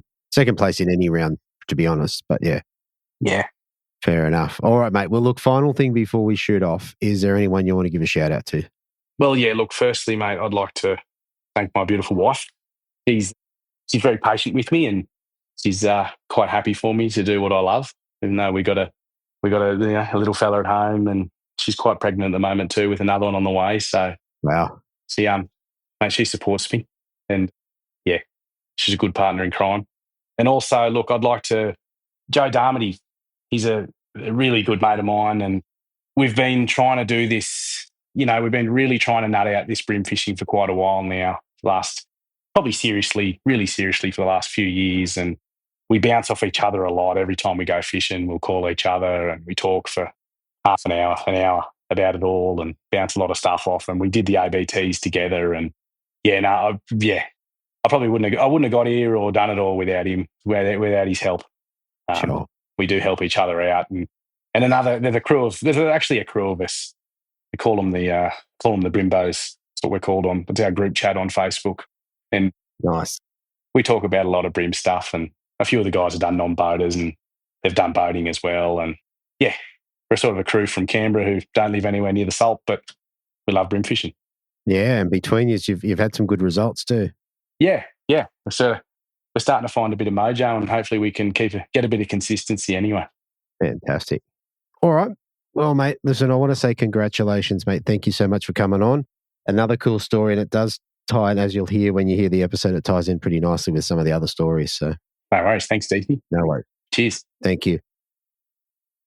All right. So finally, in first position, we have an angler dropping 5 fish for 2.955 on the Friday, coming through with a much bigger bag on the Saturday, 5 fish for 3.40 kilos, finishing up on the Sunday with another 3 kilo plus bag of 3.495, giving him just over 10 kilos for his 15 fish at 10.19.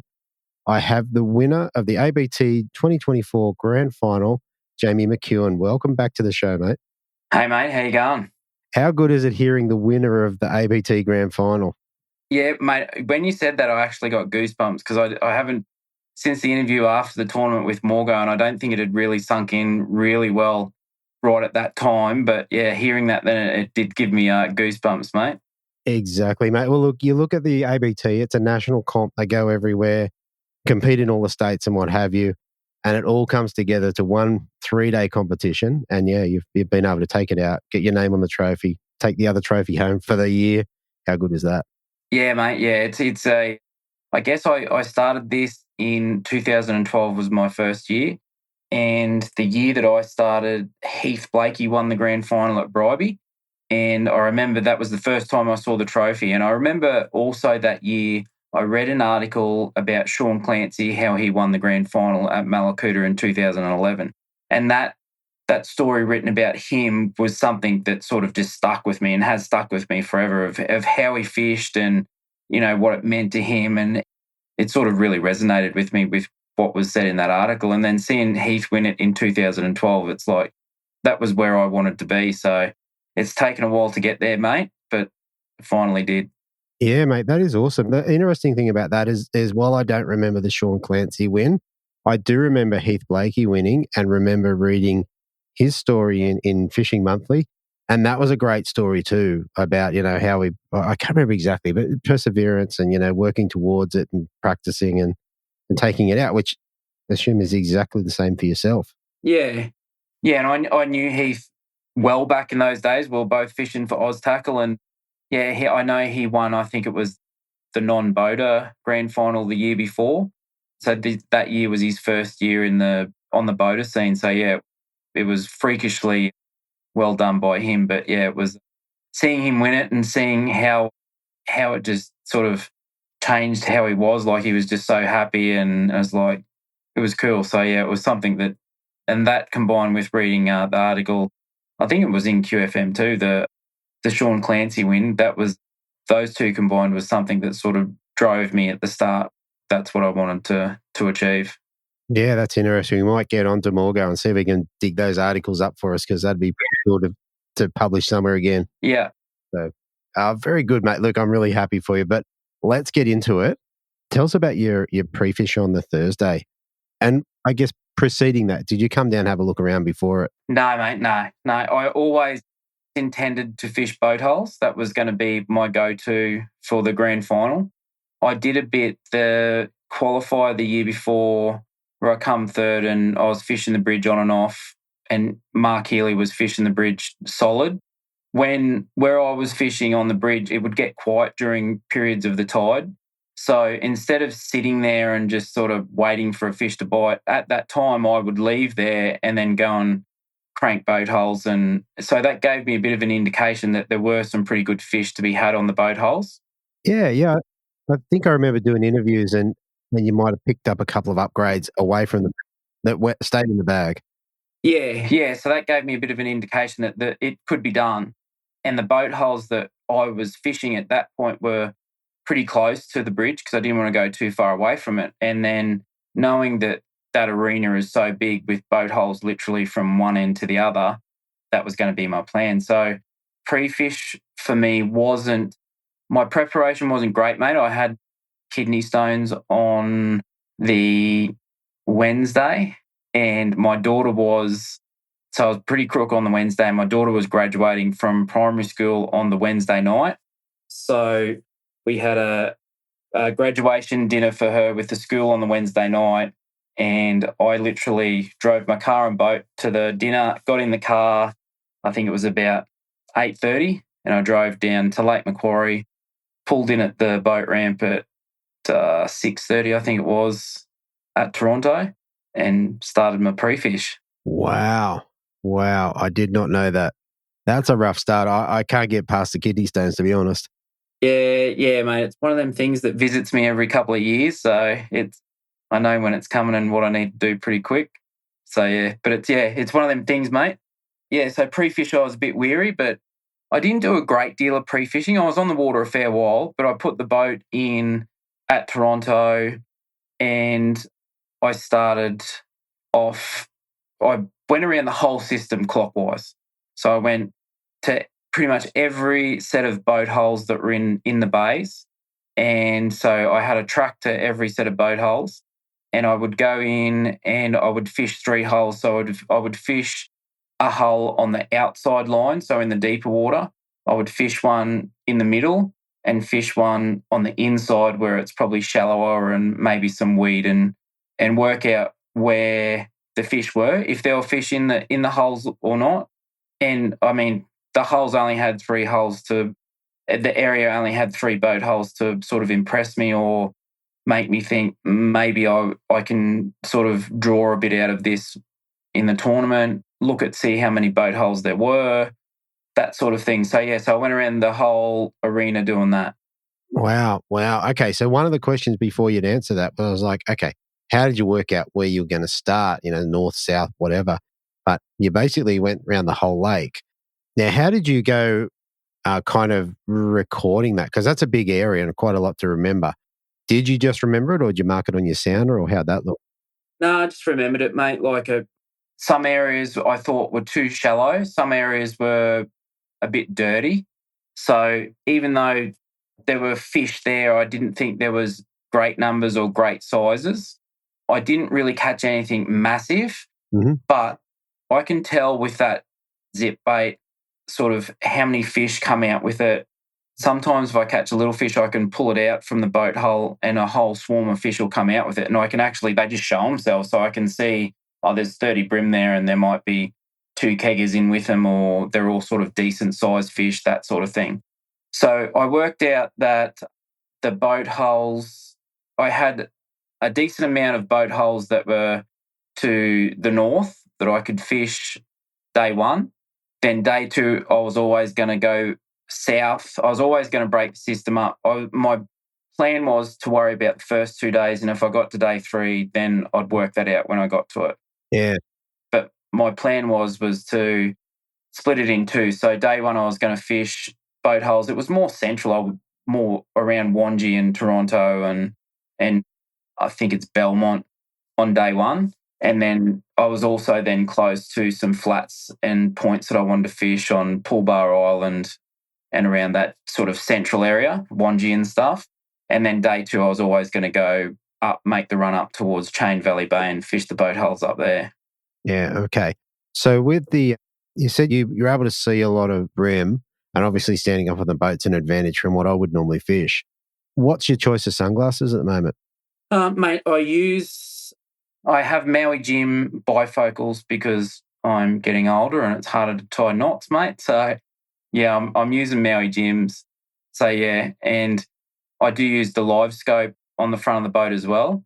And that was the first brim tournament that I had actually had the live scope on. Like, I'd been using it for Barra really well. And that was the first brim tournament that I had the live scope on. And I could see that there were brim under the boat, on the mooring block, all that sort of stuff. But when it comes to day 3, I actually didn't turn it on purpose. I just need to go and just fish all of them.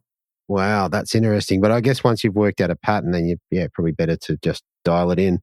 Yeah, mate, I found myself, I was probably looking at the sounder too much rather than concentrating on what I was sort of doing. So I just need to turn it off and just do what I do, like in the Australian Open and Queensland Open, just go and fish every boat hole that's sort of sitting in front of me. The ones that I look at and think, yeah, there'll be fish there, or skip that one or keep going, or that sort of thing. Yeah, yeah. And you said before that you kind of fish the outside one, the middle one, and then the inside one. Did you develop a pattern? Like, are they more? So it's sort of, the pattern was there were a lot of fish, but they weren't of great size. So that was on day 1. And they were sort of spread out through the entire sort of wedge or hull sort of thing. But then day 2, it changed a little bit with the wind sort of swung around a bit, and I went and fished deep hulls on day 2 when I was coming back, and fished deep hulls around Wangi. I think it's Killabin Bay, and the water's really clean. And I worked out that big fish were actually on the furthest out holes, so the ones that were in the deepest water.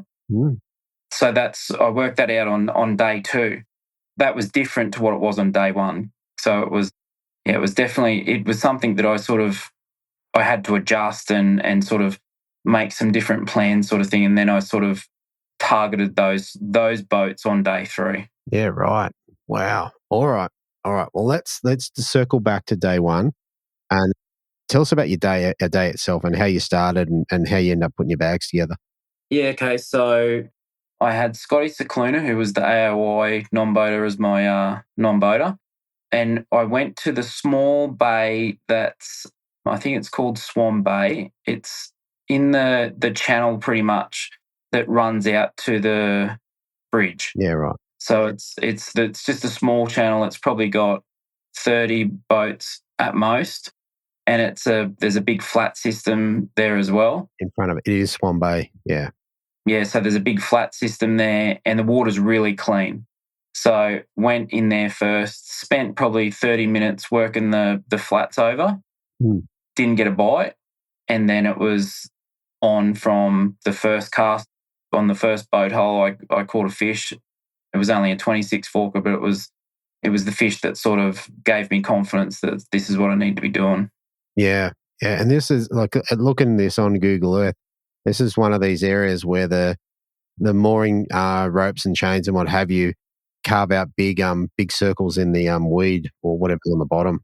Yeah. So yeah, it's a shallower bay, I guess, and it's clear to the point where I could see the bottom, no dramas at all, without sounders and all that sort of thing. So it's a cleaner, and it did hold a couple of better sized fish, but yeah, like it only takes me an hour to sort of fish every hull in a little section like that. So I was able to get that done and then move on to the next section. Yeah. Okay. And for anyone that doesn't know, can you explain to us how you approach a boat hull and how you fish it?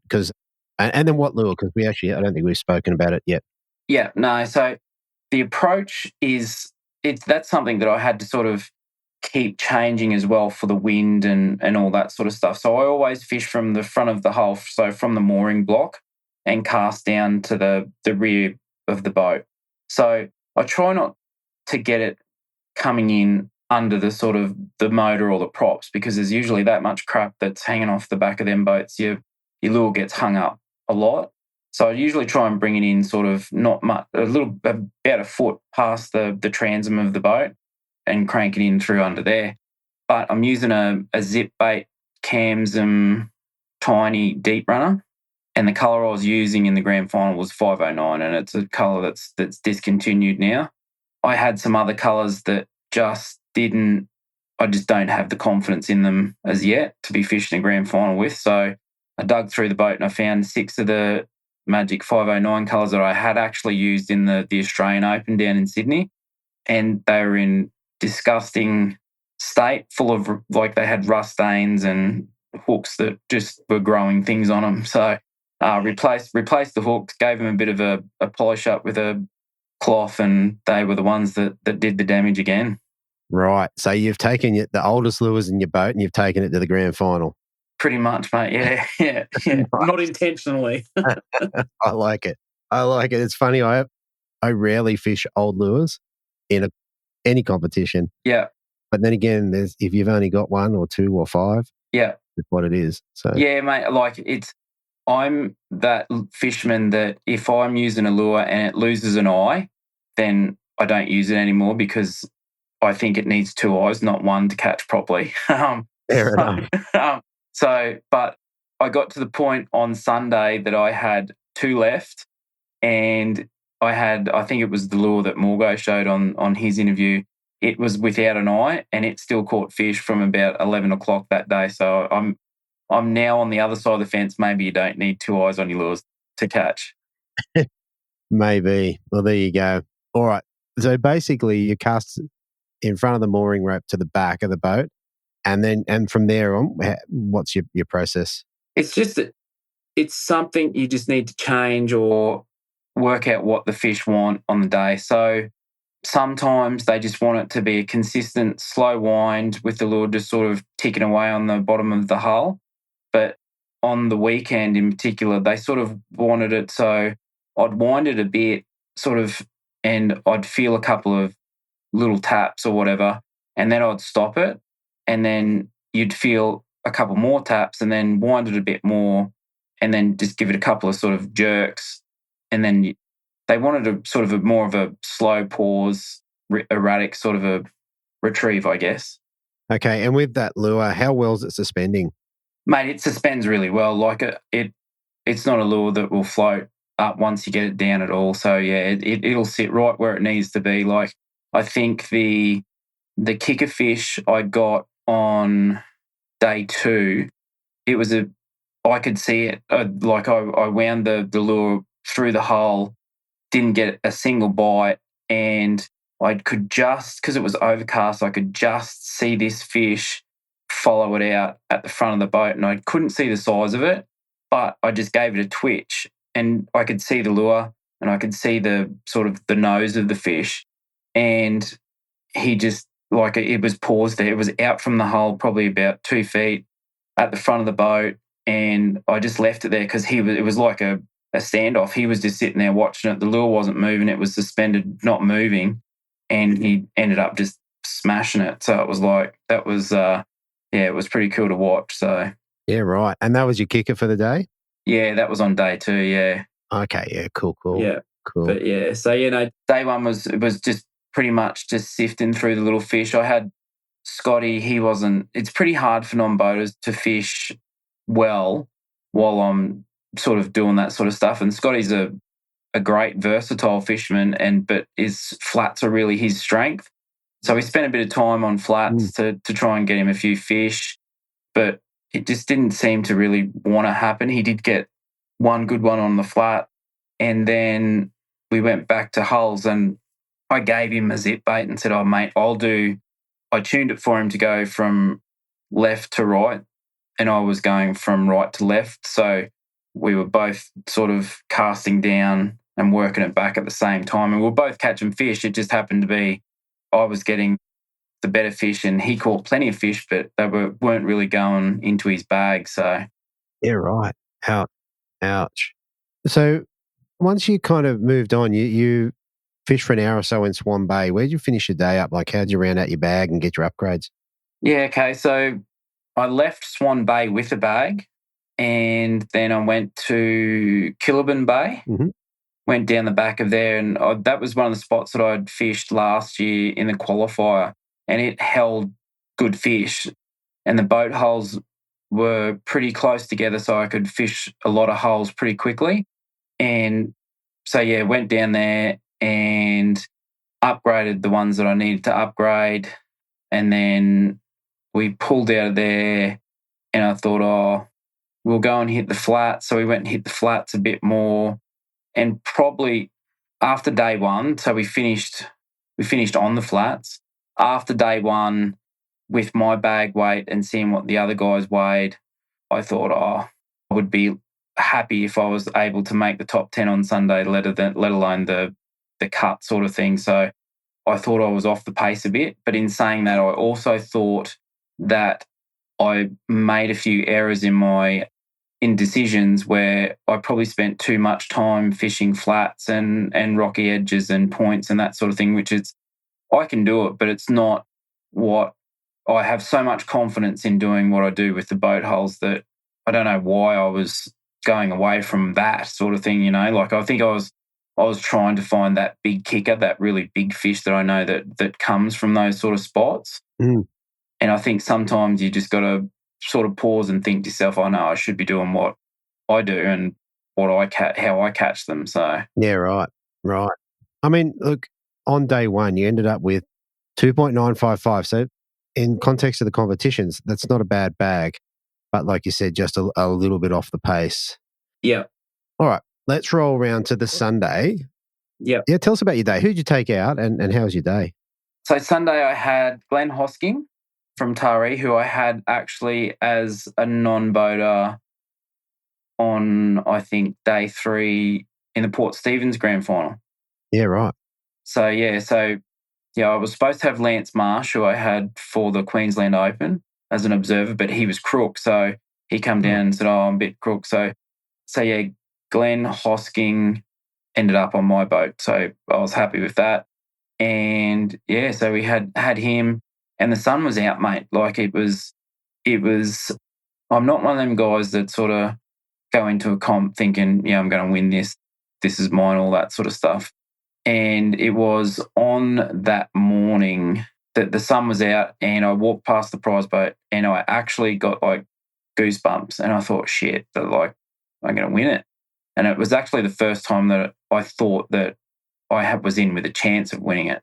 I hadn't really considered it or thought that much about it. I was just, oh yeah, this is where I'm fishing day 3. And yeah, that's when I actually sort of, the penny dropped a bit, and then the nerves kicked in. All right. So day 2, mate, tell us about your day. Tell us about how you went about catching your fish and what sort of direction you headed off in.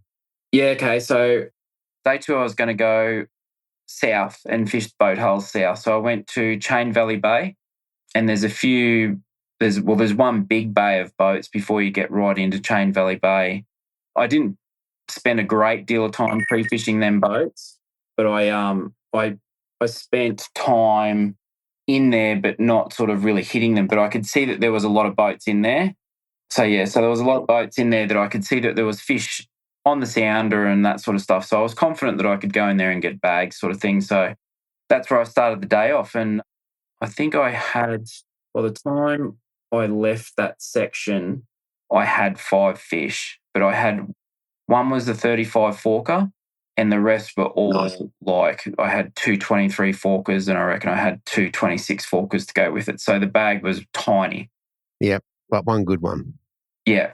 So it was enough to give me the confidence to think, I only need a couple more and I'll be same bag as yesterday.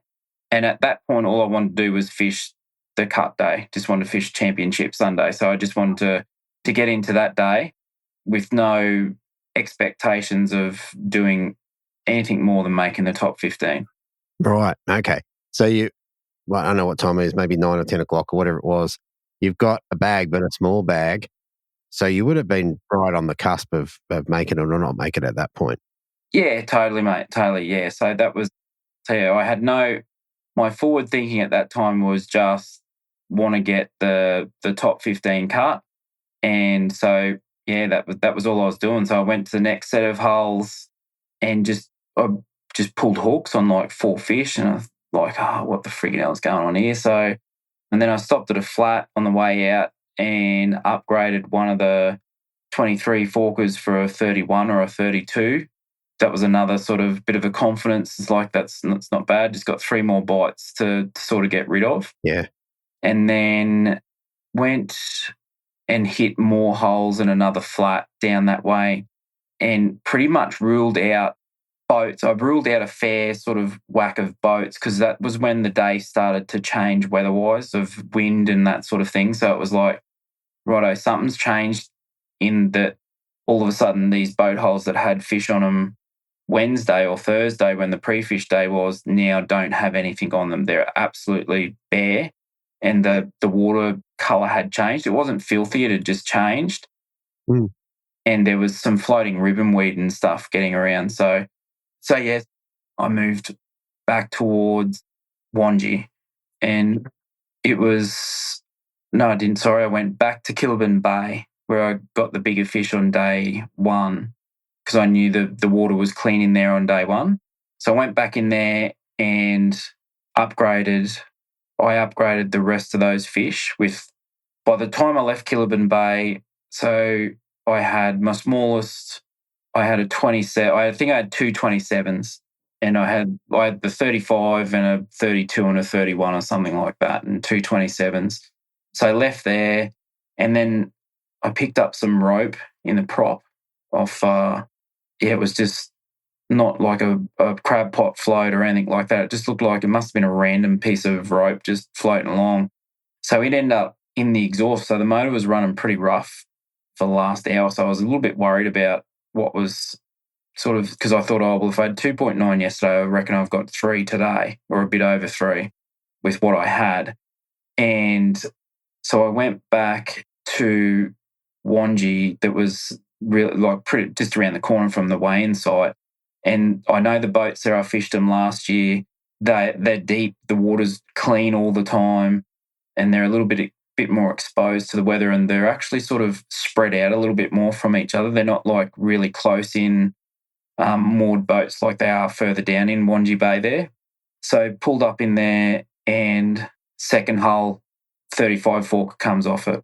And it was like, so I said I had Cole Wilson that day, I said, I'm definitely fishing tomorrow now. That's awesome.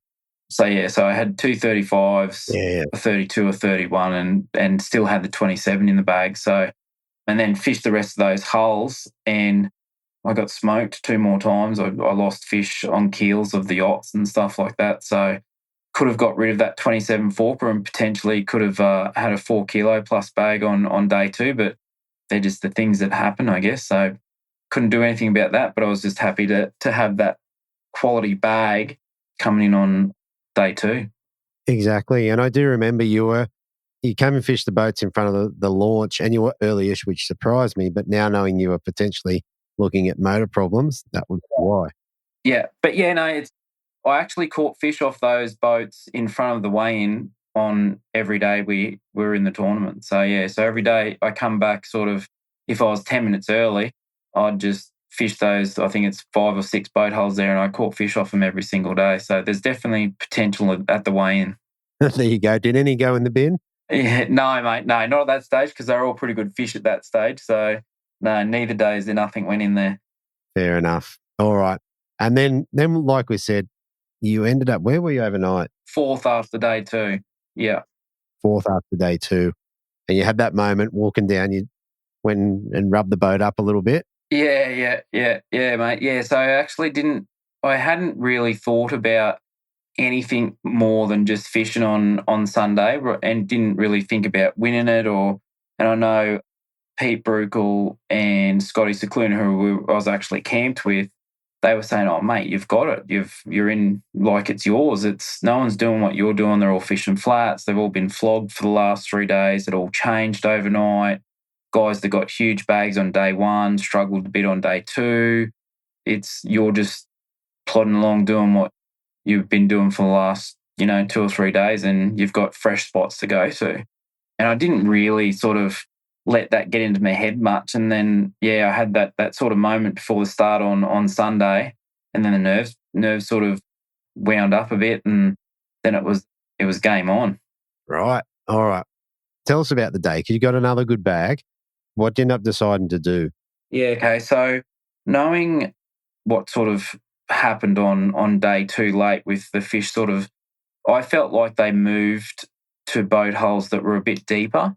So and there was 2 things about those boat holes that seemed to be holding bigger fish. It was one that the water was deeper and there weren't a great deal of other boat holes around them sort of thing. So they were more like there'd be a boat moored and then there'd be another 30 metres and there'd be another one sort of thing. So in the bays where there's lots of boats, they're all within sort of pretty close to each other.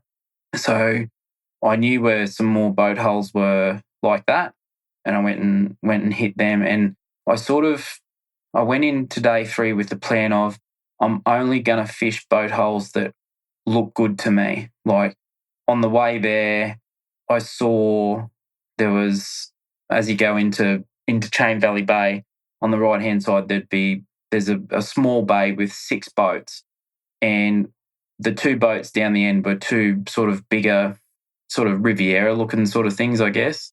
And I thought I'm going to start there and fish them 2 boats only, I was trying to reduce wasting time and have the time that I was fishing be on boats that was going to potentially catch me the big fish. So pulled up there and first cast was 28 forker straight in the bag, and there was boats still going to get to their first spot at Chain Valley Bay, and I thought they just saw that I've pulled up and caught my first fish. It's going to be in their head by the time they get to their first spot. Yeah, mate. I mean, it's a great start to day 3. 28 forker, not the biggest fish, but certainly decent. Yeah. Well, it was the best start of the 3 days in the comp. So it was starting, each day would start with small fish. So I thought 28 forker is bigger than the smallest fish I had in the bag on day 1. So I thought, or day 2, sorry, and I had 3.7. So I thought, well, if I can better all of day 2's bag and still have that in the well, it'll be okay. Yeah. So it went from there, and then I went around the corner to another bay that had minimal hulls in it, and the water was a little bit deeper and cleaner. And I pulled my bag out of that within half an hour or 45 minutes sort of thing. It was just, there was one section where I went 8 fish from 8 boat holes. Wow. That's a good way to get into day 3. Yeah. I definitely had the confidence to think that it was what I was doing was the right thing. Like I had planned and I had all the rods rigged to do that, and then go and do the flat where I was at Chain Valley Bay again for a little bit. And then after I got out of that bay, I thought, no, I just need to get this flat thing out of my friggin' head and keep cranking boat holes. And that's what I did. Yeah. Okay. Over the 2 or 3 days, did you find that the bite changed in terms of pausing and faster or slower, or how did that look? It didn't really change a lot, other than Sunday the bite was a lot more committed, and it seemed like you can catch fish cranking boat holes in any weather conditions, but the ideal weather conditions, glassed out, sunny conditions. And at the start of day 3, it was a little bit of breeze and the sun had come up, and it was the first time I'd seen the sun up, mate, since I'd been there. So that was in 4 days or something. So that's when I started thinking, shit, things are lining up nicely for me for what I do here, and not so much maybe for the other guys fishing the flats where it's calmed out, the sun's come up, it generally, like if fish are deep under the boat holes, it'll bring them up under closer to the boat hole looking for the shade and the cover. And the bite definitely resembled that on the Sunday. It was a red hot bite for what I was doing. Yeah, right. Okay. So moving on from there, how'd you go about upgrading? Mate, it's one of them things. Hey, my mentality of doing the boat holes is it's not going to catch big fish. It's like my mentality is, and I think I spoke about it when I won the Queensland Open, if I catch 50 fish in a session doing cranking boat holes, which is very achievable, only 10% of those fish have to be 34 or better, and I've got 3 kilo. So that's my mentality going into that. So I never really am thinking that I need to upgrade. It is, my mentality is I need to keep catching fish, and eventually one of them fish will be a good one. All right. So then how'd your day sort of round out? Yeah, okay. I caught that bag and had my smallest fish in the bag was a 31 fork, and I had that, I reckon, I had that winning bag by probably 9:30, 10 o'clock, or very close to it. I think I probably caught a bag, probably easily a bag of 31 forkers. I felt like I was using the weigh bar all the time with 31 forkers and putting a new one in and throwing an old one out, but they're all 31 fork sort of thing.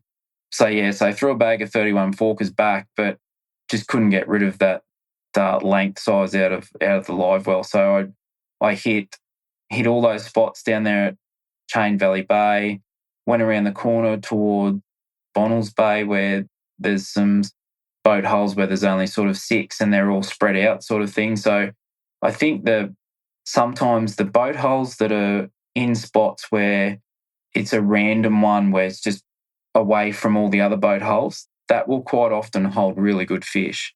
Whereas where you've got a whole heap of boat holes, there might be good fish on some of the boats, but you'll catch a lot of smaller fish as well.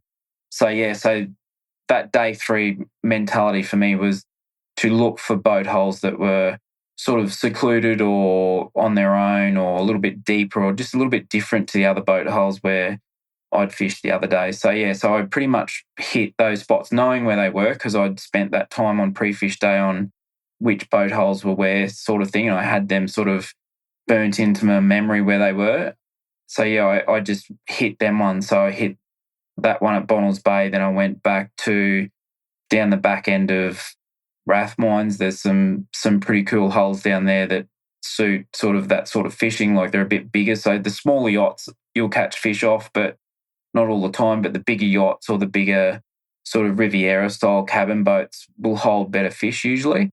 So I pretty much would go into a pack of boats and go, okay, so I want to fish that one, that one, that one, that one, and just go and fish those ones. So I wasn't processing the whole lot of the moored boats. I'd just hit the ones that I thought looked like that I've caught good fish off that weekend, similar boat holes. Yeah, I mean, it's an interesting, I guess, technique or way to fish because you fished pretty much the whole lake in broad terms.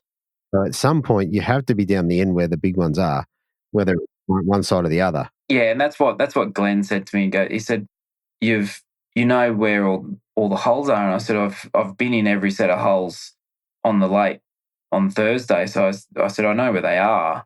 And he said, oh, how many boat holes do you reckon you've fished over the 3 days? And I said, well, it's uncountable sort of thing. Like there's hundreds and hundreds. And I said, and he said, oh, well, that makes sense why you're catching these big fish. Because he said, if you're fishing that many boat holes, of course there's going to be 5 fish that look at your lure that are going to be the right fish that you need in your bag over the day, sort of thing. And I said, that's exactly what it's about. It's a numbers game doing that. That it's your, like, the guys that are fishing the flats and stuff, they're sort of trying to find the fish, whereas I'm going to the fish that I know where they are, and all I need to do is keep catching them, and eventually I know I'm going to get a big one.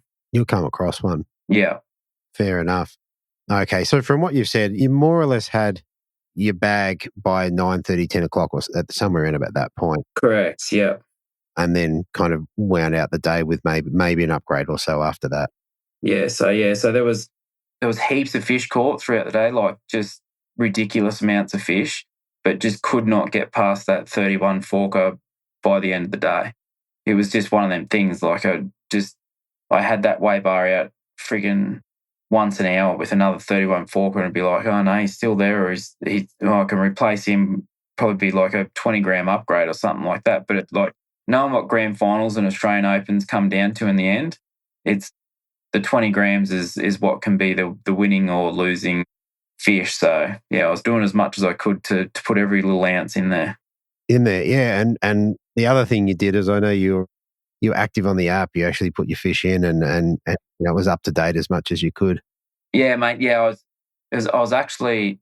It's a bit of a thing on the scene, I guess. Not everyone thinks that the ABT app is accurate.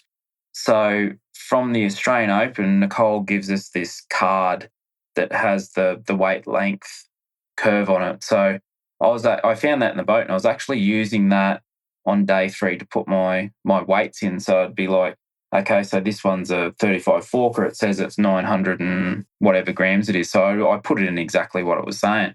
And Nicole and Steve actually made mention after everything was done on Sunday that my estimate scoreboard was only 5 or 10 grams different to my actual real weight of the day 3. So yeah, so it's kudos to them and InfoFish that have put that data in there, that it's pretty spot on.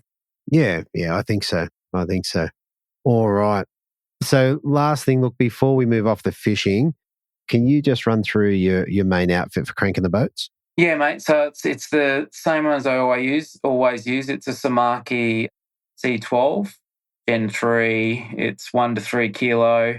I'm using a Shimano Stratic 2500 it's got a Gamexus knob on it, P.08 X-braid, and 6 pound Yamatoyo Chinu Harris leader. Very good. And of course the zip baits, what are they? Cams and Tinies tuned. It's hard to remember actually. It's a Cams and Tiny DR, which is the deep runner in 509, which if anyone knows where any are, let me know. Yeah, fair enough. Well, they'll be hot property now, mate. Yeah, exactly right. Their price will double. That's it. They're $60,000 lures, mate. Yeah, exactly right. Fair enough. All right. I think that covers the fishing pretty well. Tell us the obvious. What did you get to take home for first place? Yeah, mate. It was that I didn't get to take it home. Morgo's got it on the back of the ABT van somewhere between here and Coffs Harbour at the moment. It's the Alloy Craft 498 Bass Pro, I think it is. Yeah, I think so. And it's the Mercury 115 horsepower Pro XS. Yep. The cool Garmin sounders with the live Garmin Force electric motor and Green Marine lithium batteries, mate. Yeah. And of course the big cool trophy, the number 1 badge, and yeah, I didn't want anything else other than that, mate. So it was all a bonus. I was going to say that's all pretty good, mate. That is all pretty good. Your trophy room must be pretty healthy, I reckon. Yeah, mate. Yeah. We're building house at the moment, so all my trophies are packed away, except for the ones that I've won while we've been here in the rental. So there's a few out, and the grand final one's out. But yeah, there'll be a special little spot for the trophies and the cool plastic checks when we move. Fantastic. All right, mate. But last but not least, before we shoot off, is there anyone you want to give a shout out to or say thank you to? Yeah, mate.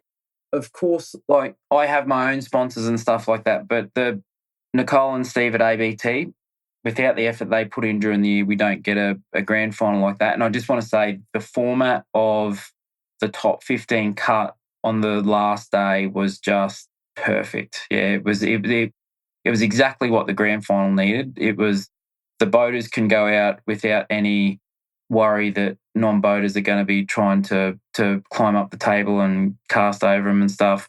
You don't have people trying to catch, I know last year Scotty and Cromo and Morgo there was a few boaters that weren't anywhere near in contention, ended up following them up sort of mile lakes and trying to catch fish up there, which is like, you can do it, but it's just probably not the best thing to be doing. Could have cost Cromo a grand final, so it takes that out of it, because you've got the top 15 guys are there because they've caught their fish and they've caught them well. Yeah. So they are there and they already have their technique and what they do with their area that they're already sort of confident in. So they're not going to try and catch someone else's fish anyway. So perfect how they've set that up. So yeah, ABT, Nicole and Steve, first and foremost, the sponsors that get behind ABT, so Daiwa Brim Series, so Daiwa, and then the people that will come together to put that grand final boat together. So yeah, the guys from the boat, Oceanic Trailers, Mercury, Garmin, Green Marine, like that sort of stuff doesn't come together just off a whim or anything like that. So yeah, big thanks to all of the sponsors from ABT. My personal sponsors, mate, there's a lot of guys that help me out that probably don't get a huge mention, like Dan Steed from PML and Tony from Sporties and Steve Steer from Cranker. My biggest supporter I must nearly have been with Josh and Kate from Samaki for 10 years now. So it's been an honour to be a part of their team where they've sort of started from not much and they've built their empire now they've got so much really top-notch product that it spans from your brim gear right up to your barra gear. So, and all the apparel in between and all that sort of stuff. So yeah, it's been great to be a part of that journey with them as well and watch them sort of grow while I've been developing my own skills in the tournament scene. So yeah, they're probably one of the biggest ones that, yeah, if without them, it makes it very difficult, mate. Definitely. And I'm hearing rumours of a couple of nice little lures potentially coming out of them soon. Yeah, mate. Yeah, there's the last couple of years there's been, and that's what Josh was like. Like, he won't sign off on anything unless he knows it's perfect and knows that it's going to work out of the box. So yeah, so there are some cool little lures that are going to suit what I do really well. Very good. All right, mate. I think that just about wraps it up, mate. Listen, what a great round into the year for you. You've now done it. Congratulations. And mate, thanks, mate. Yeah, congratulations. And thanks for coming on again. No worries. Thanks, mate.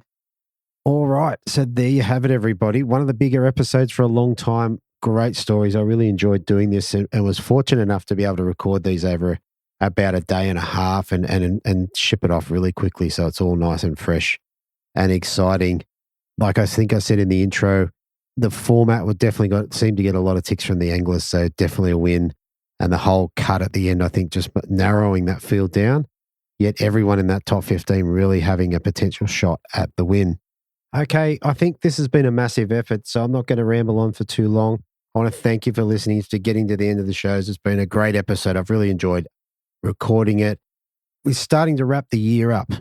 I'm about to draw a line through some of the comps. I've got a stack recorded, so there's plenty of content to come. And if you've recorded interviews with me and wondering where they are, they're definitely on their way. But yeah, I think we're just about done for the year. Looking at making a couple of changes to next year. I think just a couple of minor changes, a couple of different formats. And yeah, hopefully I shall talk to the collective about that and see what the general consensus is. So if you are looking at joining the collective, definitely jump over to brimfishingproject.supercast.com. Get yourself signed up. I dropped the price back to the original price for the moment, but it won't stay there forever. All right, I'm going to wrap it up there. Look, thanks for listening. I'll talk to you next week on the Brim Fishing Project. Thanks for listening. Hopefully you were informed, inspired and entertained. If you were able to learn something or just enjoyed listening, please consider subscribing and rate us on your favourite podcasting platform.